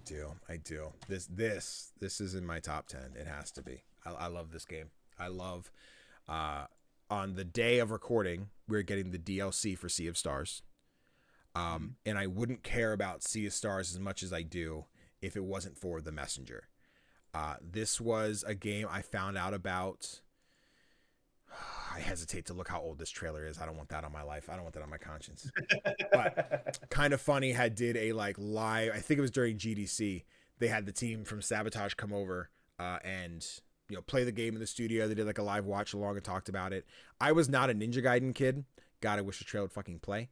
I was not a Ninja Gaiden kid, but like seeing the people compare it to that, I'm like, okay, maybe I'd be into it. But the whole thing is you're playing as the messenger who eventually just becomes the hero of the story. And it starts as more of just a 2D platform where you're just kind of progressing through levels, beating bosses, and you get to your first like major boss encounter, which is the Tower of Time. And it's I won't call it a spoiler because it's the main mechanic of the game at a point. But eventually you have the ability to switch between times where you'll go through a portal and you'll go from like this 16-bit to like a 32-bit. Or I guess maybe it's more 8-bit to 16-bit. I forget bits. But yeah, you'll just, the world changes, structures will disappear, and the visuals fucking change. Oh my God. The music will upgrade. There's a more bit crush version than a more modern pixel arty kind of version of the tracks. Something I love is that worlds in this, like sections of this world are canonical in like this. They're the same universe, but like you'll go to this cool autumn like forest in The Messenger and you hear like the bam bam bam bam bam bam bam bam, and then you go into Sea of Stars, get to the same section, and like the new Sea of Stars version of that track plays, and it's fucking beautiful, and I love it. The Messenger is just like, there's few games that I have maxed out the clock on a save file, because I try to get all of the collectibles and all the coins. If I load up The Messenger on my Switch, it's at like the $99.99. Like it won't go any higher. Like I've completed everything on the Switch. Another case of I only complete games on PlayStation so I can get the platinum. But like at the time, this was only on Switch and Steam. So I wanted to find everything, get all the collectibles and see the world. And then being able to go back to this one, play Sea of Stars and see some of the like reveals of like, oh, this character you saw from Sea of Stars, like there's a cutscene that'll happen and you're like, oh my God, that's from The Messenger. Holy shit. That did not just happen. Who would? And this game is so fucking funny. Like there's this cool like green golem boss you fight and you go in there. His whole thing is like he bits big spikes on his shoulders, but when he smacks the ground, he puts like vents up, which you could use to fly up and smack him on the head. After you beat him, it's just his head left. And he's like, dude, what the fuck? He's like, what? You I didn't do anything. You came in and hit me. He's like, you know what? Yeah, that's on me. I'm sorry, man. He's like, I guess it's okay. It's like, it's fine or whatever. And then like, as you leave, the camera stays on his seat. He like watch you leave and just like, just starts to whimper. Like you just ruined his fucking life. Like this game is so funny that you have your little companion. I don't know, I hesitate to call him a companion. He's kind of like more of just like your like tax guy who sits at your shoulders. Like every time you die, you owe money. And as you collect more money in the world, it goes into his pocket until you pay off that debt. Then you get your own currency back. So like, it's a fun, like not a big problem, I guess, but like, it's just a goofy little like thing that exists for you as you're playing through. I love The Messenger. It's easily my favorite Metroidvania. Again, I got it on PlayStation, went back and got the platinum. Didn't realize there was a trophy to beat this one level that is, you can light up the level if you get an item, but there's a trophy to not get the item and go through the level in complete pitch black. Like you have to figure out where the jumps are and where the hazards are. Luckily, I found a YouTube guide that was like, hey, just do this. I'm like, thank you. I appreciate it because fuck, this would have been impossible. But yeah, No, I love wait it. Wait a minute. You just said that this game is your favorite Metroidvania. Mm-hmm. But we just talked about Owlboy. That's in your top 5 games of all time. You're right. We did. Does this mean that the Messenger has just risen up the ranks? Man, let me tell you, this is where it's complicated, man. Because now we're like, man, do I like Owlboy for more reasons than it just being a Metroidvania, right? And I think that's what it is. I think there's like a special place, but also, you're right. The Messenger is fucking awesome. The Messenger has great music, and now I'm like, is it even better because I have Sea of Stars and the connected universe, and like this is why I need to do this top 10. And finally, I'm like, man, do I really like Messenger more than Owlboy? And I don't know that I do, but I don't know that I don't. You know what I mean? Life's hard. Life's difficult. Interesting. Games should be. I was wondering, by the way, because I was just looking up the Messenger on Steam, and I noticed that there's a DLC called Picnic Panic. Yes, there sure is. What the hell? Yes, there's a DLC expansion. We end up on like more of a beach island thing. There's a really dope like octopus boss fight. I can't quite remember the plot of it, but I do remember when they announced it, it was at the very first Kind of Funny indie game showcase. I remember reacting to it. And I had put out my reaction on Instagram because I sat here like, check out the DLC for this upcoming game. And then I just saw the Messenger. I'm like, Messenger DLC. And like, I'm hyped, fucking over the top, insane. And I reposted that. Posted that on Instagram, went out to dinner with my family. And while I'm out to dinner, I'm seeing my own post on my Instagram feed. I'm like, that's weird. That doesn't happen. Then it didn't. Now it does all the fucking time. And then I see like Greg Miller took my video. He's like, this is why we do this. I'm like, oh my God, Greg. So I have a singular folder on my Instagram that is called the time Greg Miller reposted my video. And that's the only thing in it. And it's great. It's great. So there's a moment where I'm like, if I ever like, hey Greg, you probably don't know me, but in case this rings a bell, you had reposted my Messenger video for the first guy. He's like, oh my God, I do remember. And like, I want that interaction. We'll see if that ever occurs when I speak to Greg. But yeah, the Messenger has been a big part of me as a gamer and a creator. I love this game. God, now I'm sitting here on the like Owlboy Messenger fence of like, fuck, how do I gotta really think? I gotta think. It just means we have to do book clubs on both and see where I'm at. I guess we have to now. We'll see what happens. That's a months long project we got to figure out. But yes, I would say of Metroidvanias, just fully the time I've put in going through and replaying the game twice to completion, then get the platinum. And if Switch had a platinum equivalent, like I've beaten the Messenger twice that way, thoroughly enjoyed it. I look forward to playing the Sea of Stars DLC so I can continue to stay in this world, but then seeing what Sabotage does next, because I'm assuming their portfolio will continue to build on this Sabotage universe, and like seeing where will the Messenger show up again, where will Zale and Valir show up again, when will these guys, my phone wallpaper, which I just recently had changed, but it was Zale and Valir, it's still Sea of Stars. It's still Sea of Stars, my wallpaper. But the one I had, it was Zale and Valir like handing down one of the items from Sea of Stars to the Messenger because he was handing it up. Like it was really cool. I'm sure I have it on my phone, but I have a lot of things to sort through, so I can't find that right now. But timestamp. Those are our Metroidvanias, guys. I would love to hear what else you guys think should be on this list as our Metroidvanias. Man, we really rambled about those Metroidvanias, dog. What a good time. But we should take this time to hop into our what we've been playing, and we both have 3. Do you want to talk about our group one together first? Sure. Cool. So Tofr and I both received keys. Yes, we did. We got 2 keys for Kulebra. I think someone corrected me. Kulebra. I've been saying Kulebra. As I'm struggling with that. Kulebra and the Souls of Limbo. Which is this really cool like adventure game where you're playing as Kulebra. You're like a snake you're a dead snake, going in and helping people, I guess, move on to the afterlife. Very Spiritfarer-esque in this plot. But how are you liking Kulebra so far? Well, I have to be honest that I didn't finish this one yet. Same. I think we were both in the same spot. We've completed the first area and gone into like town 2. But unfortunately, not as much time to play in these last couple of weeks as we would have hoped. But it's not just that, but I'll get into why I haven't finished this one a bit later on. Okay. Because I think it's important to like introduce the game first. Sure. Like the visuals are fantastic. I love So how this game was inspired by Latin American folklore. Yep. It creates this vibrant, colorful underworld that we're not used to seeing. Like usually when we see depictions of the afterlife, it's either very soft tones or either very dark tones. Yeah. And here we have this just beautifully vibrant world, which I really like. The writing is also really good in a way that that's very reminiscent of Spiritfarer, as you mentioned before. Clearly, a lot went into getting into the mindset of the game's characters and like how trauma can affect people.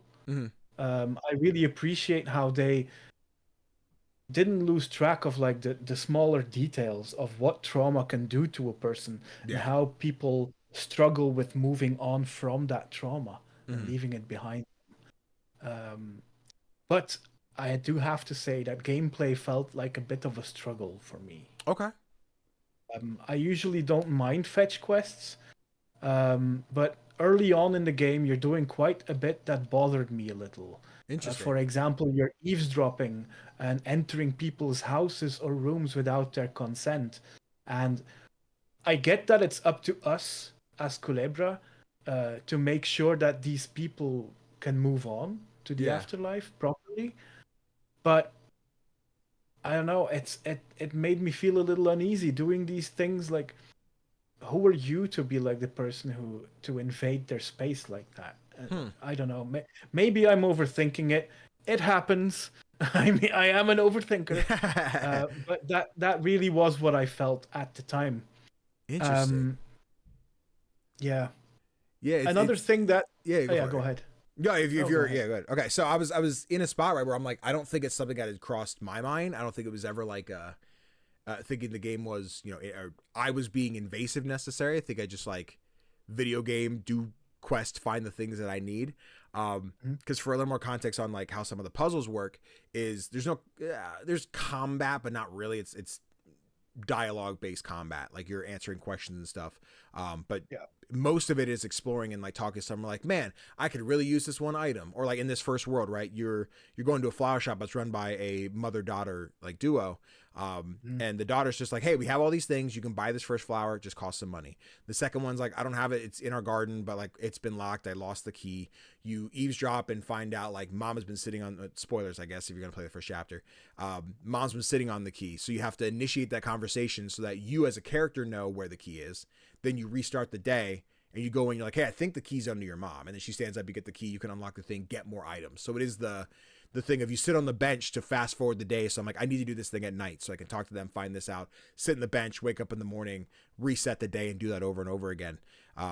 I enjoyed that loop in terms of how I had to figure out, okay, so if I do this in the morning, I go at night, I do this, I come back, I talk to this guy at night, the Rock only wakes up at night. So when I do this, I get his information, I move over here. Like I enjoyed finding that cycle. But yeah, I didn't really think about the maybe that says more about me as a person, about just being like, I'm just eavesdropping someone to the wall. Who fucking cares? I'm just listening to him, I think it's an interesting perspective on the way we look at games differently, or the things we think about when we go into them. So I think it's an interesting conversation. Well, it got worse in the next level. Okay. When you get to the deserted town. Sure. Because, for example, you have to stay at a motel because there's a curfew at night. Yeah. And the owner of the hotel, she's like, don't move the cupboard in your hotel room. Okay.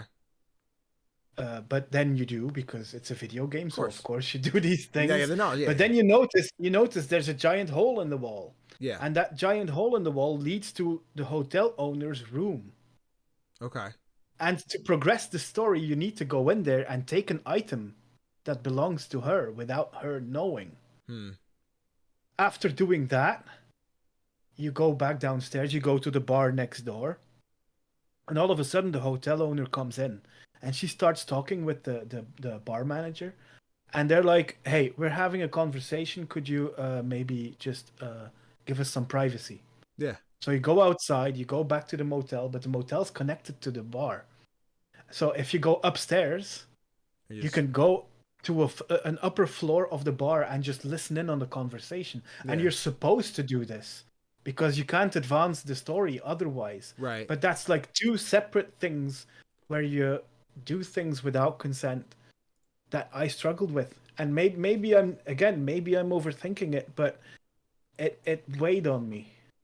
Interesting. And I did struggle with that, yeah. Do you see a world where like has that like not soured it for you, but put you in a space of like I don't need to see more of this because I know it's going to give me more of this like uncomfortable, like I have to do these certain things to progress? I'm mostly hoping that there's going to be a story reason for why Kulebra does this. Mm-hmm. And maybe that gets explored more further down the line in the game. Sure. So I am going to continue playing it. Okay. If I find the time. Yeah. With all of the games. Yeah. But it made it a bit harder. Like I struggled with it because, for example, in real life, sometimes like when a person is, for example, when someone's struggling with a bad relationship. Yeah.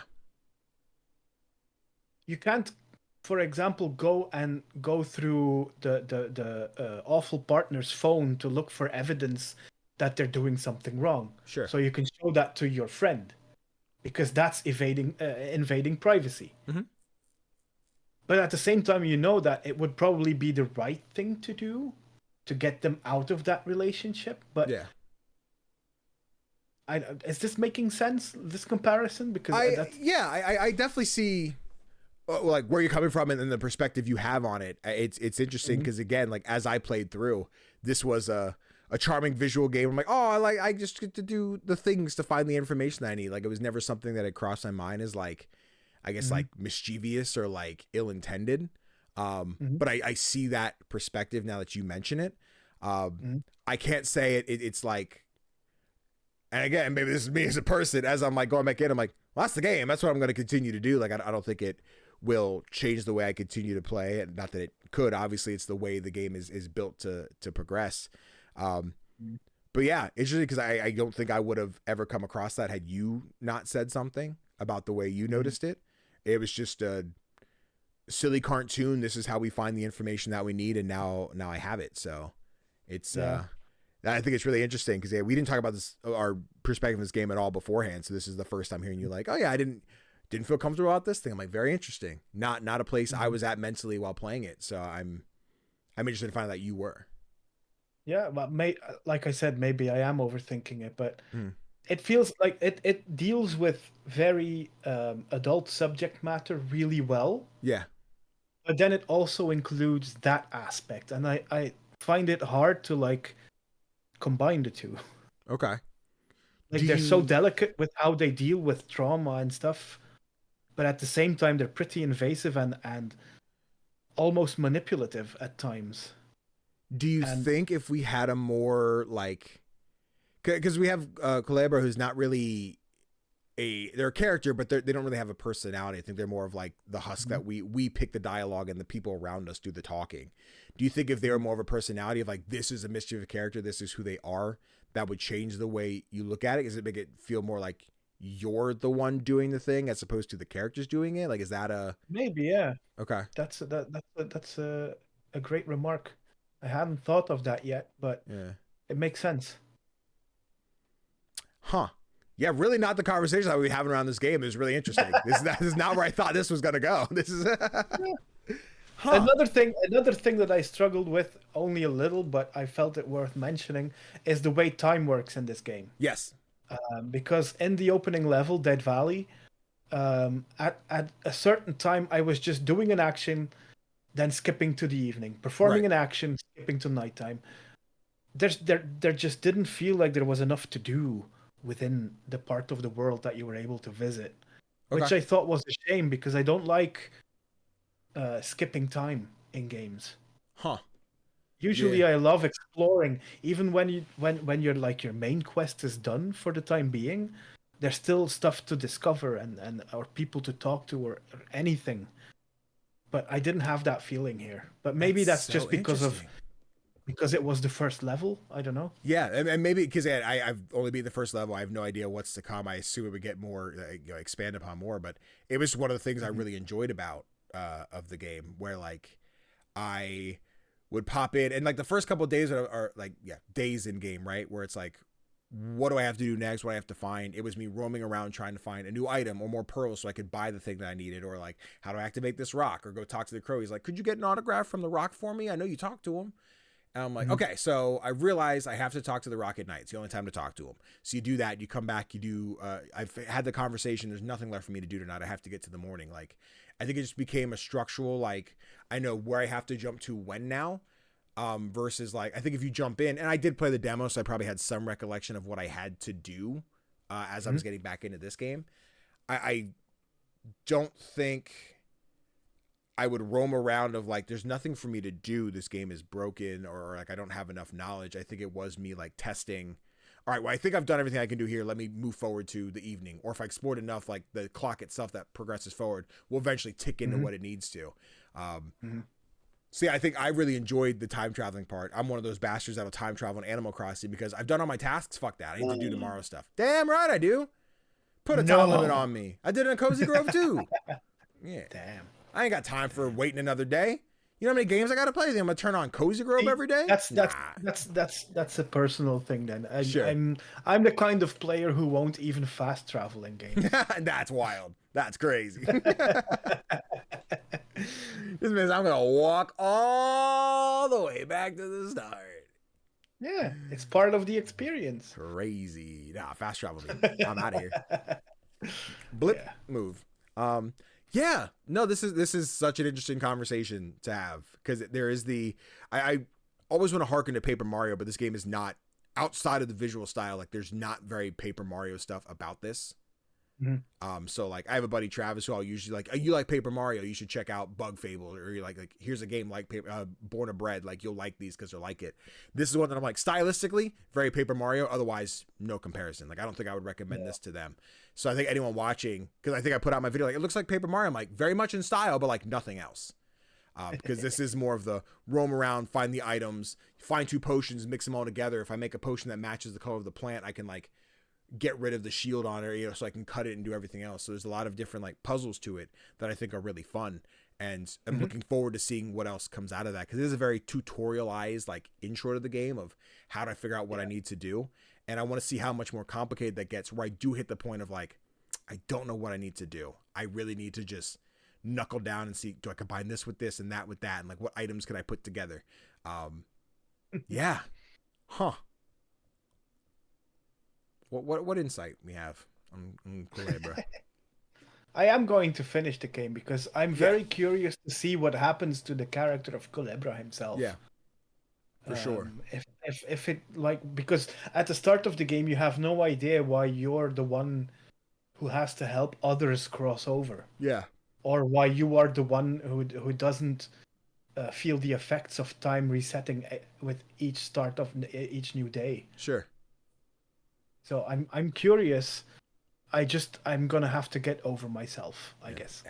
Whatever pace you gotta do, or whatever makes it comfortable, or at least stay enjoyable, right? I know this. We got the keys right before I left for PAX. This ended up becoming my like train ride in game, and then the train ride back is like, I'm tired, I gotta sleep. And then I was able to get a few more hours in the other night between PAX coverage and everything else. So I'm nowhere near as much time in this game as I would like to be, but now that we've done initial coverage, I don't necessarily feel obligated to like capture footage now. I think I can just play this one in bed on my Steam Deck, absorbing the story and getting to experience it. I'm like, cool, this is now at my own pace without being like, there's the expectation of more coverage. I'm sure when I get around to playing it, I'd like to talk about it more and see where we're at, but yeah, again, not where I thought we were going to go talking about this game. So it's interesting to be like, oh, expectations, not what I thought. Very cool. Any other thoughts on Kulebra? I think I mentioned everything I wanted to mention. It's her Tofr. Shitty game. Don't touch it. That's not what. Oh my god. Nah, I think it's really cool. I think if it looks cool to you, I think if it looks fun. Like we didn't really talk about the combat, but yeah, it's a lot of like the first one is grandma. Spoilers, turns into a giant plant monster, and it's just like you don't even know how to be a good gardener. What's like the first plant a gardener should take, and you can use the notes that you picked up through the game, which is very convenient. You don't have to like memorize. You can scroll through your stuff. I think time does still tick ever so slightly, which you got to be careful of because you'll max out and die. But yeah, you're like, it's this flower because it's low maintenance for blah, blah, blah. Like, yeah, well, I guess that's true. But like, you don't even know like what this flower needs to stay alive. And they give you like the 3 options. And eventually like you start to catch her in live. She's like, yeah, well, what do you do after it's full hour of sunlight? And you're like, objection. It needs a full hour of moonlight. Dumbass. You're crazy. Like there's these fun moments. And like when you're wrong, their stats go up or like closer to you losing versus like when you're right, it goes down and you end up getting this like really cool cutscene of like how you completed the fight. So yeah, no, like I pick my attack and I punch and move. It is more like dialogue heavy in that way. So I think it does a lot of unique things that again, I'm excited to explore more, but looking at the time, when can we? When? Exactly. But yeah, Kulebra and the Souls of Limbo available on Steam, Switch, Xbox, I believe. Yeah, might be PlayStation. I think PlayStation is the one that's not on. I'm pretty sure. On a PlayStation. There we go. There you have it. Cool. Bet, would you like to go next? You want me to go next? You can go next. I can do that. So I received this key from the developers for Bionic Bay. Bionic Bay is a 2D platformer where you're playing as a scientist who ends up with the ability to swap himself with objects in the level. At the beginning of it, you're like injected with elasticity, so you become like a ragdoll kind of dude. Like you can still fall and die, but like a lot of times it's like you just like roll down the side of a mountain. You're like, I'm good, I'm fine, I'm alive. This is one I've been following on Twitter for quite some time, and like all of a sudden it was here, and I got my key for it. I'm like, shit, I gotta play this. So another reason I didn't get through more of Kulebra, where I was like, I want to get some Bionic Bay time in. This game is really cool. It's done a lot so far of like keeping me impressed with the level design more than anything. Because I think the first couple levels, you're not doing too much with the teleporting and moving stuff around. But I like just got through a level that did require a lot more like precision and quick reaction time to things. Because like there's these super detailed levels, and I don't know what exactly is going on here. It's like 2 giant orbs of white goo. Pretend what that is for audio listeners, whatever you will. But like I'm gonna try and progress here to like a level. But like, yeah, there's like you run, you can dodge roll, jump, and dodge roll again, so you have a little more momentum. There's explosive barrels, so you'll like die, but it's the Celeste level of things. If you die and respawn right away, so you're not like restarting the fucking level. So it's that you're expected. And this part where for some reason I just was not jumping properly. I kept walking into the fucking barrel and just blowing up. But like, there's these like tight nooks and crannies and closed off areas that like you can't get into, or like you have to dodge roll through to progress. There'll be different obstacles that get in your way. Sometimes just goofy ones, like there's just slime. It didn't stop me. It just showed like, hey, just in case. Like, and here is the part where you just roll down like, I'm good, I'm alive. Like you don't die, but like there will be other hazards that do just like obliterate you. And I'm gonna try and fast for a little bit to find like the gun that lets you swap things. Yeah, so like eventually you get this rifle, so you can select an item, lock into it, and then if you go stand somewhere else and hit another button, you'll just whoop and move the 2 items. At first, it's more like, oh, this thing is blocking my hallway, I have to move it.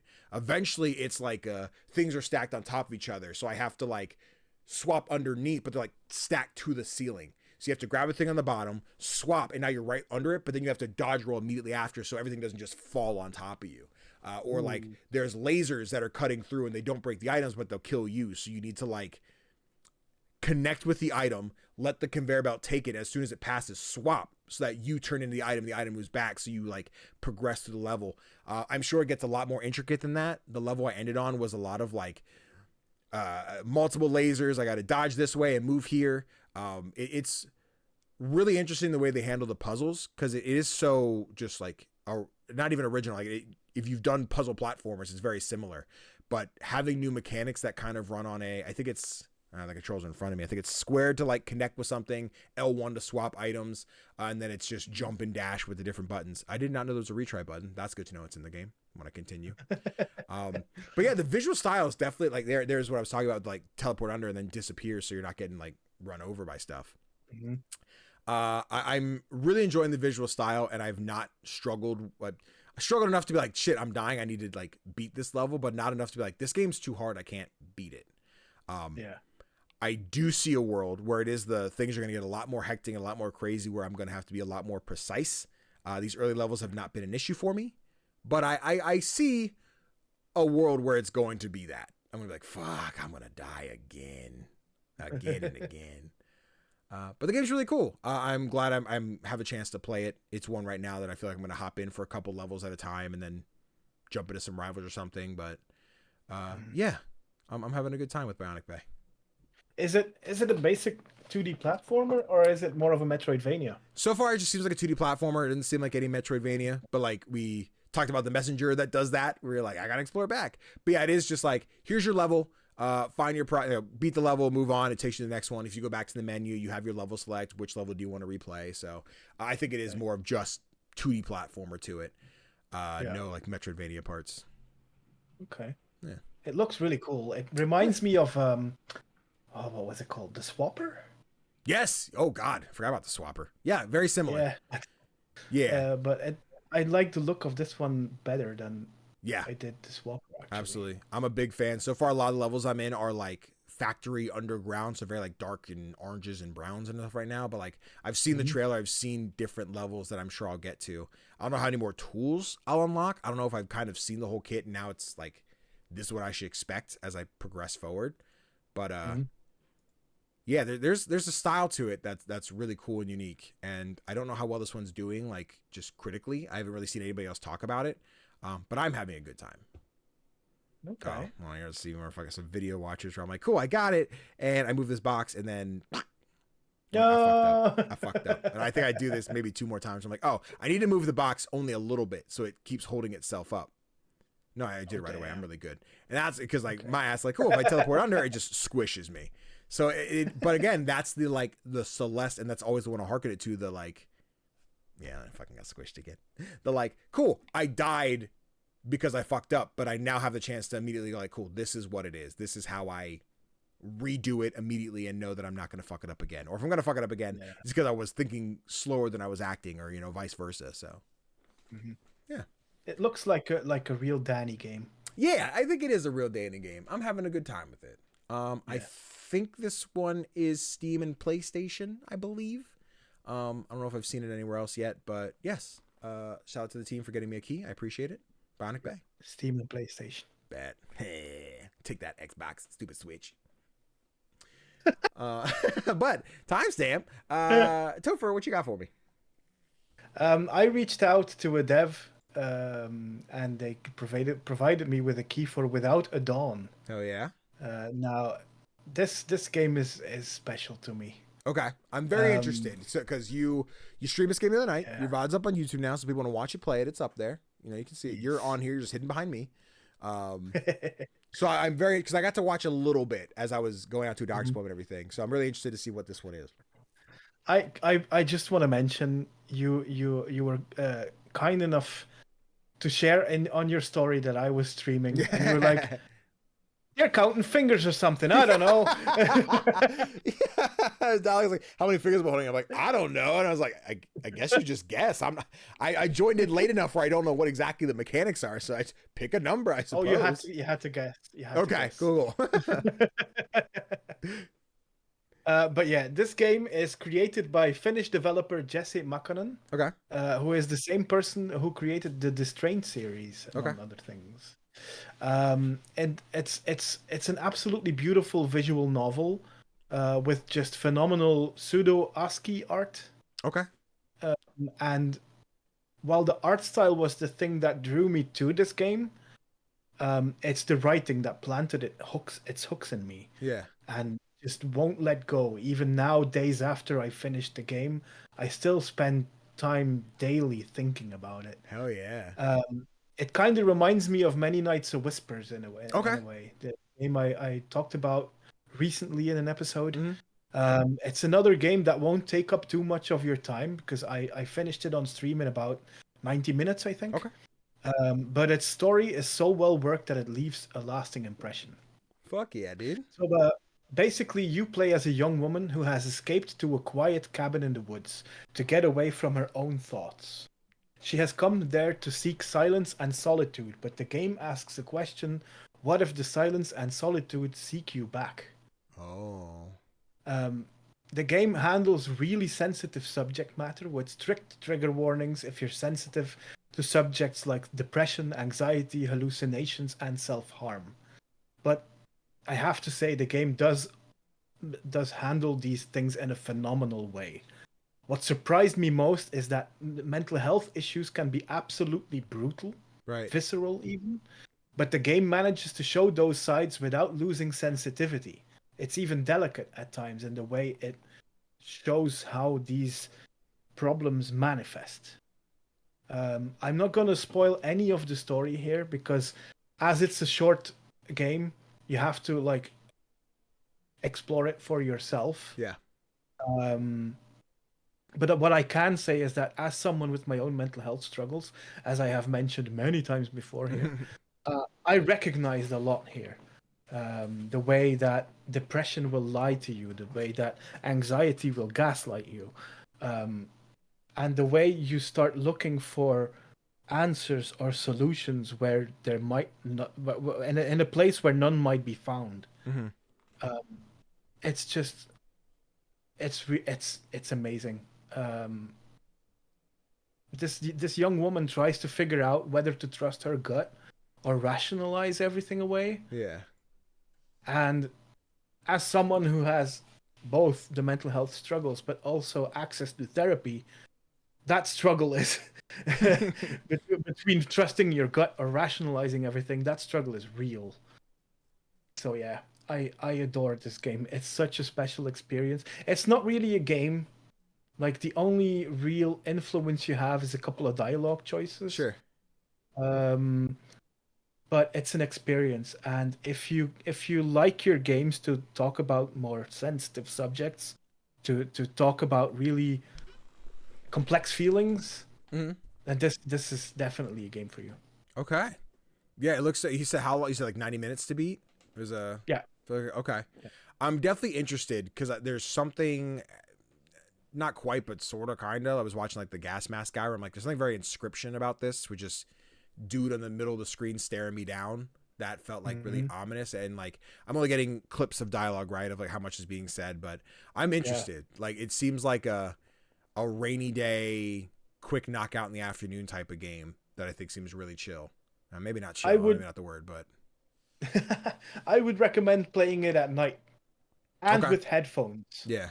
Because there's some oh, look at that, CGDannyB. Yeah, when I found, I'm like, oh, I'm not following Tofr. Whoops. Mobby, dog. No, but it's like, I didn't mention this even, but the game is presented kind of like a horror story. Okay. But instead of being like the horror of like monsters and extraterrestrial stuff or things like that, it's about the human psyche and how our worst enemy might be ourselves at times. Yeah. Well, shit. No, you feel bad. I want happy game. No. Make the game happy. Do you have a happy game that we can talk about? I might. Yeah. But yeah, this was Without a Dawn. Just on Steam. Check it out. Should be cool.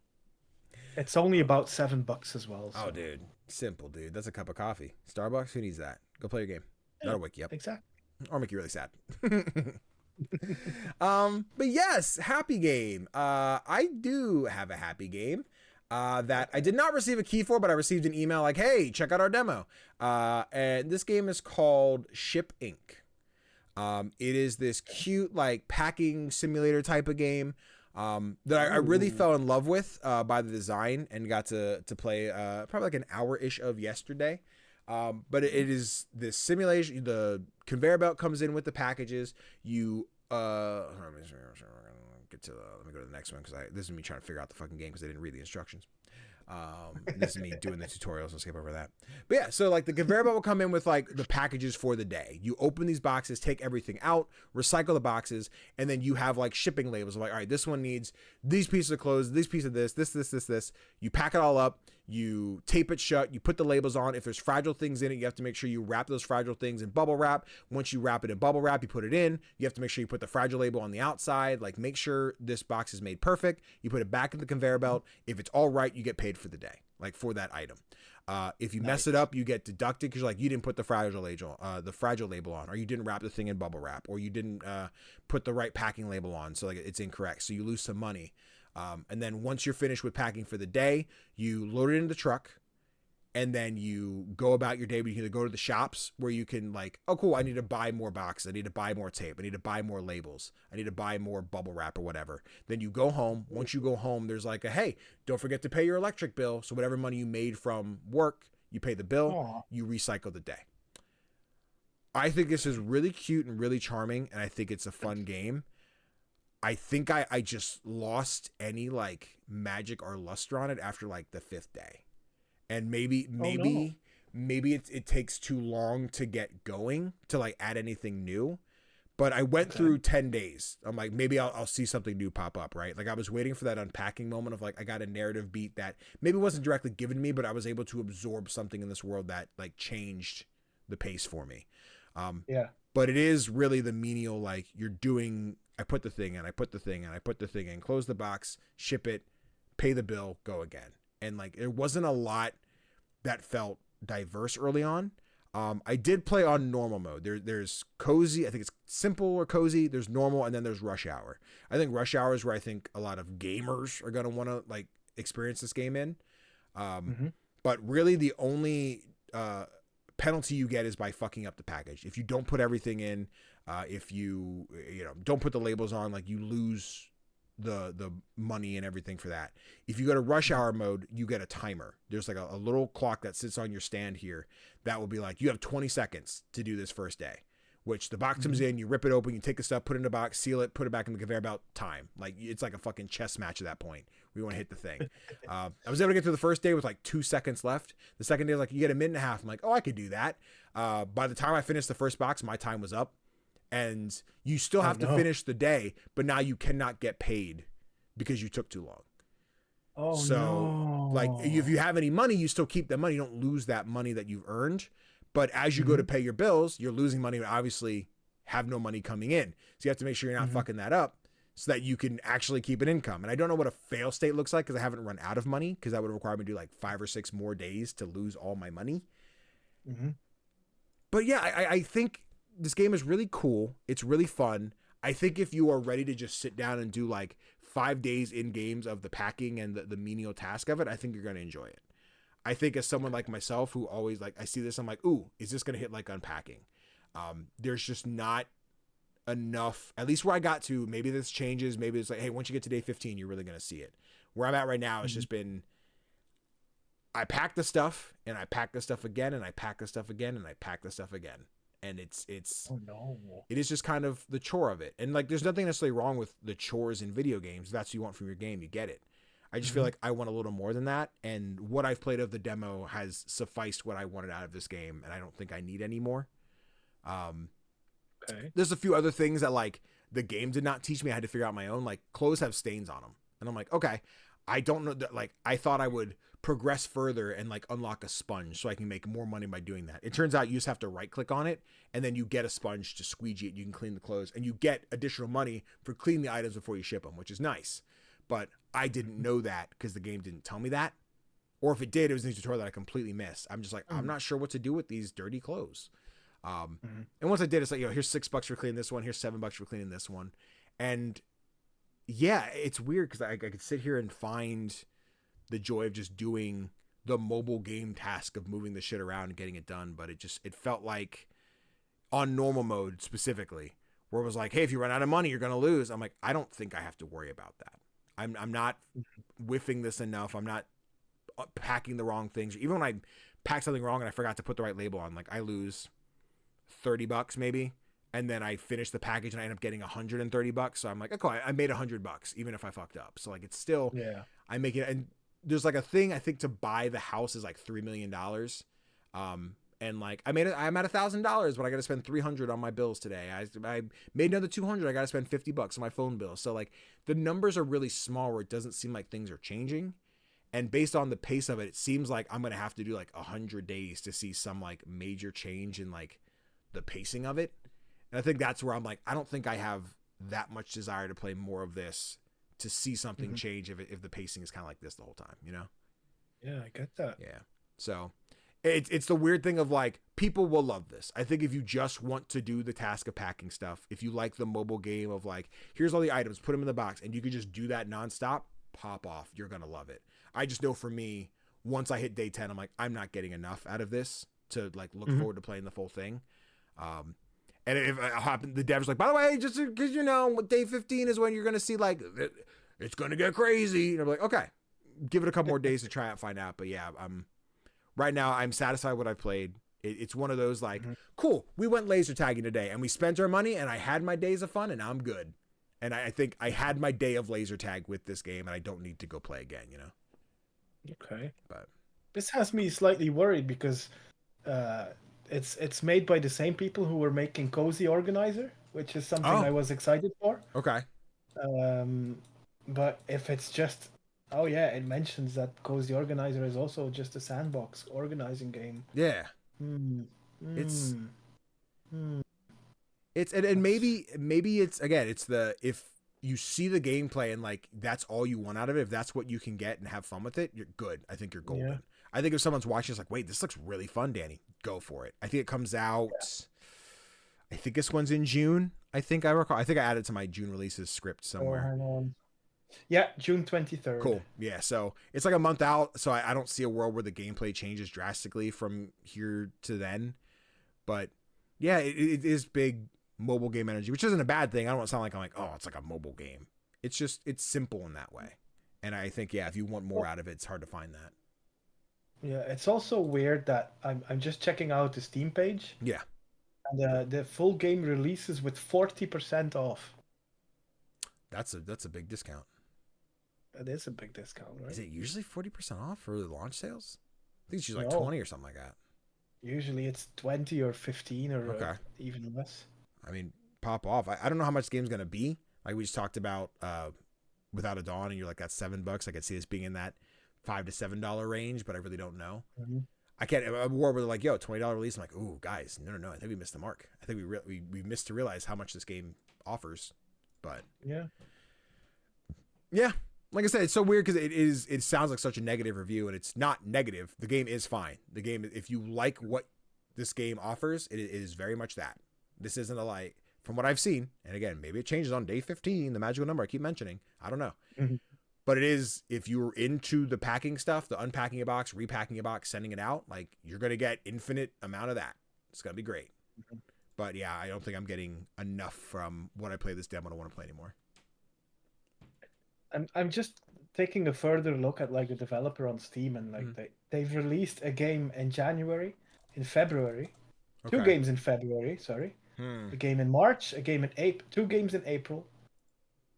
That seems, I don't know. Interesting. So it seems like they do a lot of quick. Oh, they did Dice and Fold.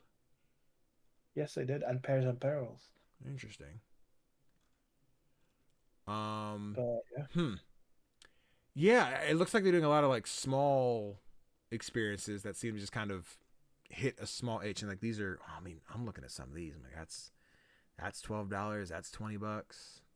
That one's fine. Okay, so they kind of span. It looks like $5.99 might be the sweet spot for what they might ask for this game, but I don't think it's listed anywhere yet. But, yeah, Sign Inc. comes out next month. If you're like, Danny, you're crazy. This looks fucking awesome. Enjoy. Have a great time. Exactly. Yeah. But timestamp. I mean, Tofr, we got one more game to talk about. So yes, we do. It's another fun one. Yeah, baby. Yeah. This is Duck Detective, The Ghost of Glamping. Yes. For which I received a review key. So thank you to the developers for that. I was so hyped for this game, and it did not disappoint. Hell yeah. That's the first thing I can mention. That did not scare me. Like, it did not measure up. Like, no, don't say this. Well, I have to mention that the game does nothing particularly new. Sure. If you enjoyed the first game and wanted more of the same, you'll get what you want. But if you were like waiting for like an evolution of the first game systems, you might be slightly disappointed. Okay. But I wasn't, because why change a winning strategy? Yeah. The first game was such a spectacular take on the deduction type of the detective games, with it being easy enough for beginners, yet intriguing enough to keep seasoned gamers' attention as well. Once again, the game starts innocently enough, with Eugene McQuacklin, the duck detective himself, being invited on a holiday by his biggest fan / roommate, Freddy. Once they arrive at the camping site, it appears there are a couple of mysteries. The site is haunted, for one thing. There's the camping site is built right next to the remains of a hospital that used to treat people with tuberculosis. So that's a choice. Okay. Yeah. That's a good spot.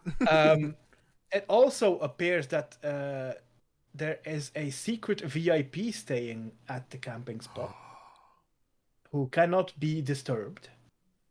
And someone's camping chairs have been stolen. No! So while you thought you were going on a sweet holiday to just get away from everything, no, you're going to do some detective work. And just like in the first game, these seemingly simple affairs spiral into something much bigger than you'd anticipate. And it's something. I'm not going to spoil anything here, but it's something. The voice acting, once again, is the standout for this game. I love the work that the main actor who does Eugene does. He brings this gravitas to the role, while everyone else is like, what the hell is he babbling on about? He's like, I am the duck detective, and I will solve this case. And it's amazing. It really reminds me of like, what's he called? The detective in Knives Out that's played by Daniel Craig. Yeah. Benoit Blanc. There we go. Yep. It reminds me of that. But yeah, it brings the game's characters to life in a way that just wouldn't have been possible if this game didn't have voice acting. Yeah. The gameplay is just as fun. So basically, once again, you interview suspects, you gather evidence, and then you make your own deductions in hope of quacking the case. Those are the game's puns, not mine. Sure. But it's the game feels like they took the template from the first game and just copy pasted it to a completely different story. Yeah. And setting. But it works beautifully. Like, the setting is really cool. This camping site is fun to walk around in. It's small enough. Like, the game is short enough as well. It took me about two hours, 30 minutes to finish. Cool. So it's a fun afternoon, and it's impeccable. I love this game. I love Eugene so much.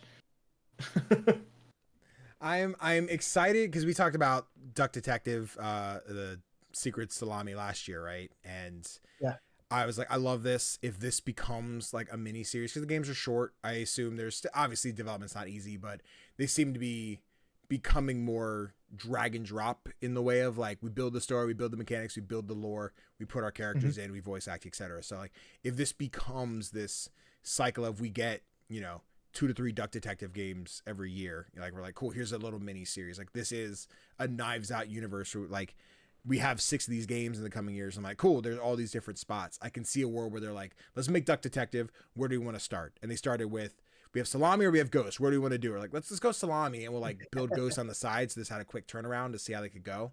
I really enjoyed the first game. I unfortunately did not receive a key for this one. Future friends, where are we at?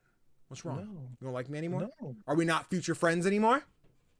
I'll be sending you an email past friends. I'm done with it.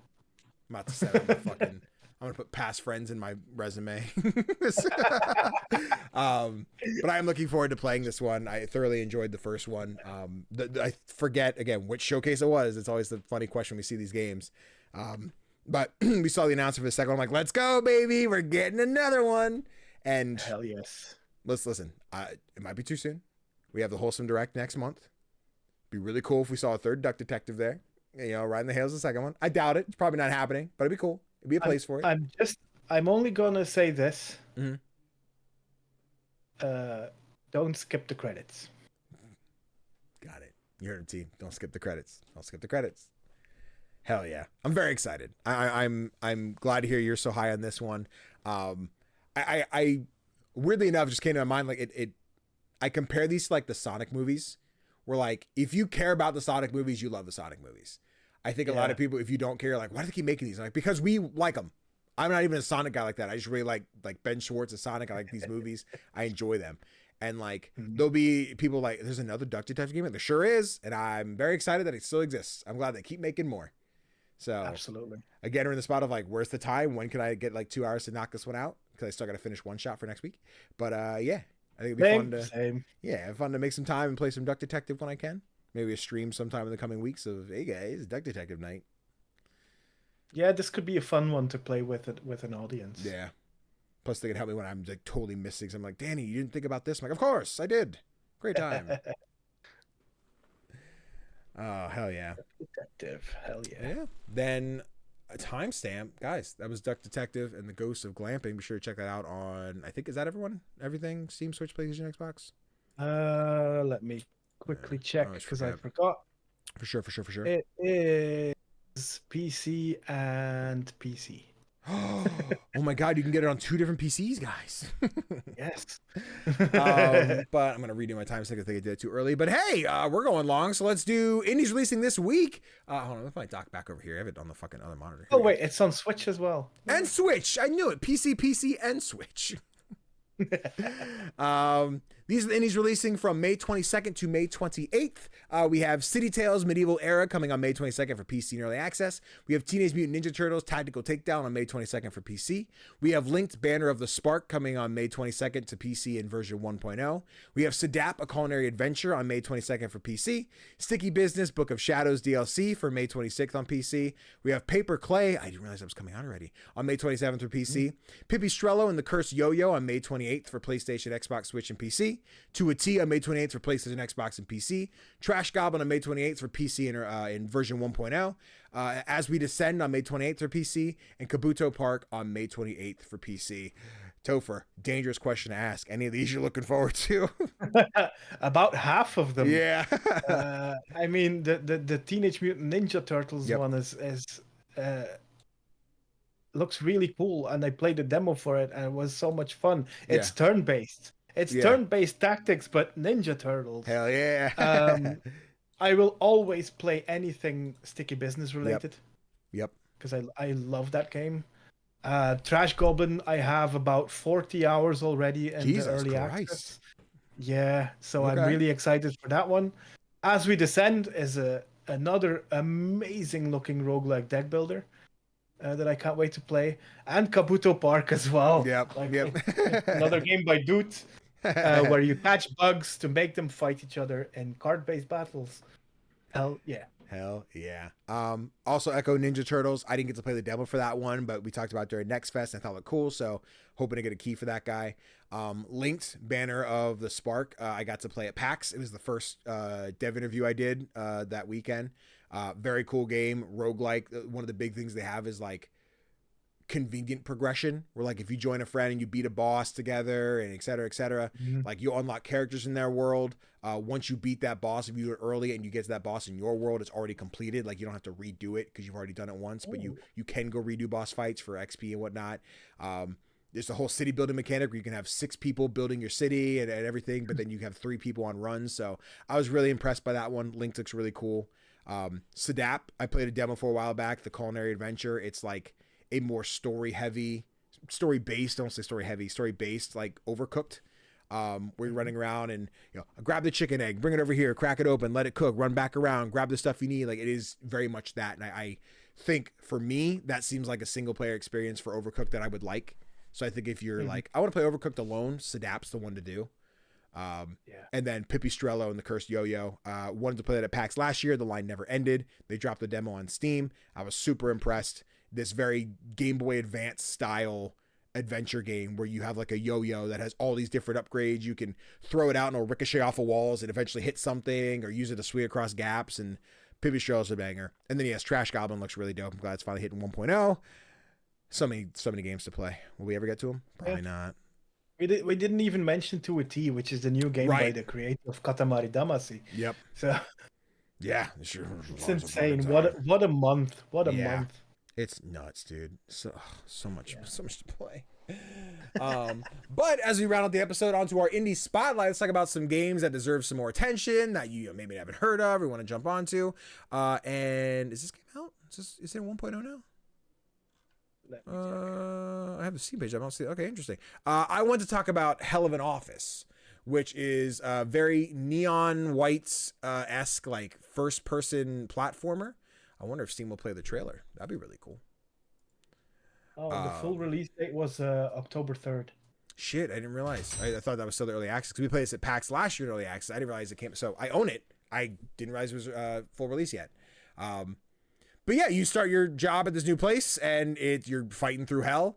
Again, very neon white of jump and kick and blast yourself forward. Like if you like those fast paced, like Doom clone, but like you're not shooting and fighting everything, but the neon white, insane levels, trying to get through, fast reaction time of putting a hole in a wall so you can dash through and climbing up a wall and dashing around things. And you can explore the office and interact with some of your coworkers, I guess, fellow Hellions, and explore things like that.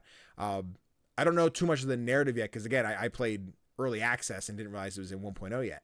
But I had a great time when I got to play at PAX and then what I got to play through here at home. Over 100 levels, according to the trailer. So, yeah. I was a big fan of this one. Now that I know it's fully out, I would love to get back in. I didn't realize there was a level designer though. Okay, hold on. There's more shit to do. so much you don't know. But yeah, Hell of an Office. Yeah. Again, if you like neon white, I think this one's right up your alley. Similar. 101 reviews on Steam though, so check those out. Okay. I'm guessing people who liked I Am Your Beast will also love this. I would assume, yeah. If you like that fast-paced thing, let me see this guy. Bellerini something. I thought this game would be similar to Neon White, which I absolutely love, but man, the controls of this game suck hard. That's not correct. I really enjoyed the controls. Makes 0 sense, so it'll happen. And honestly, maybe don't read the reviews. I think some people don't know how to play video games. Unless they really changed the system since I played, but most of them are positive. I think there's just a few negatives at the top. There's a guy who says, good and fun movement-based game to have fun and relax with. That doesn't look relaxing. What do you mean? It's super relaxing. Everybody's got their own cozy game. Look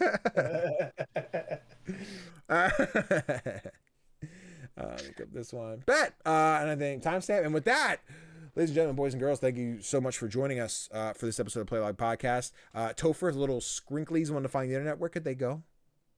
The easiest way is through my Linktree, which has links to my YouTube, Instagram, Blue Sky, all of that stuff. It is Play Nice Kids in one word.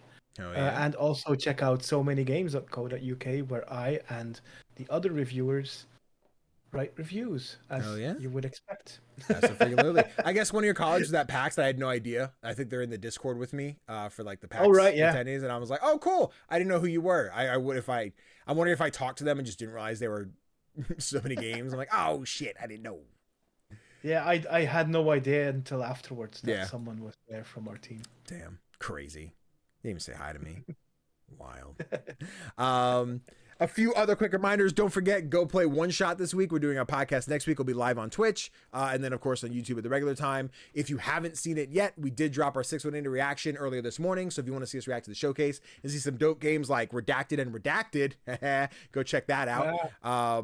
And then don't forget, Thursday, the 29th, I will be live over on the Whitethorn Twitch channel playing Spray Paint Simulator. So if you want to come hang out with me, play a cozy game, and spray paint a bunch of stuff, maybe we'll draw some dicks on the wall. We'll see. I don't know if Whitethorn's about it. I might try it. I might see what happens. It should be a fun time. So coming out 5 p.m. Eastern Standard Time over on Whitethorn Games Twitch channel.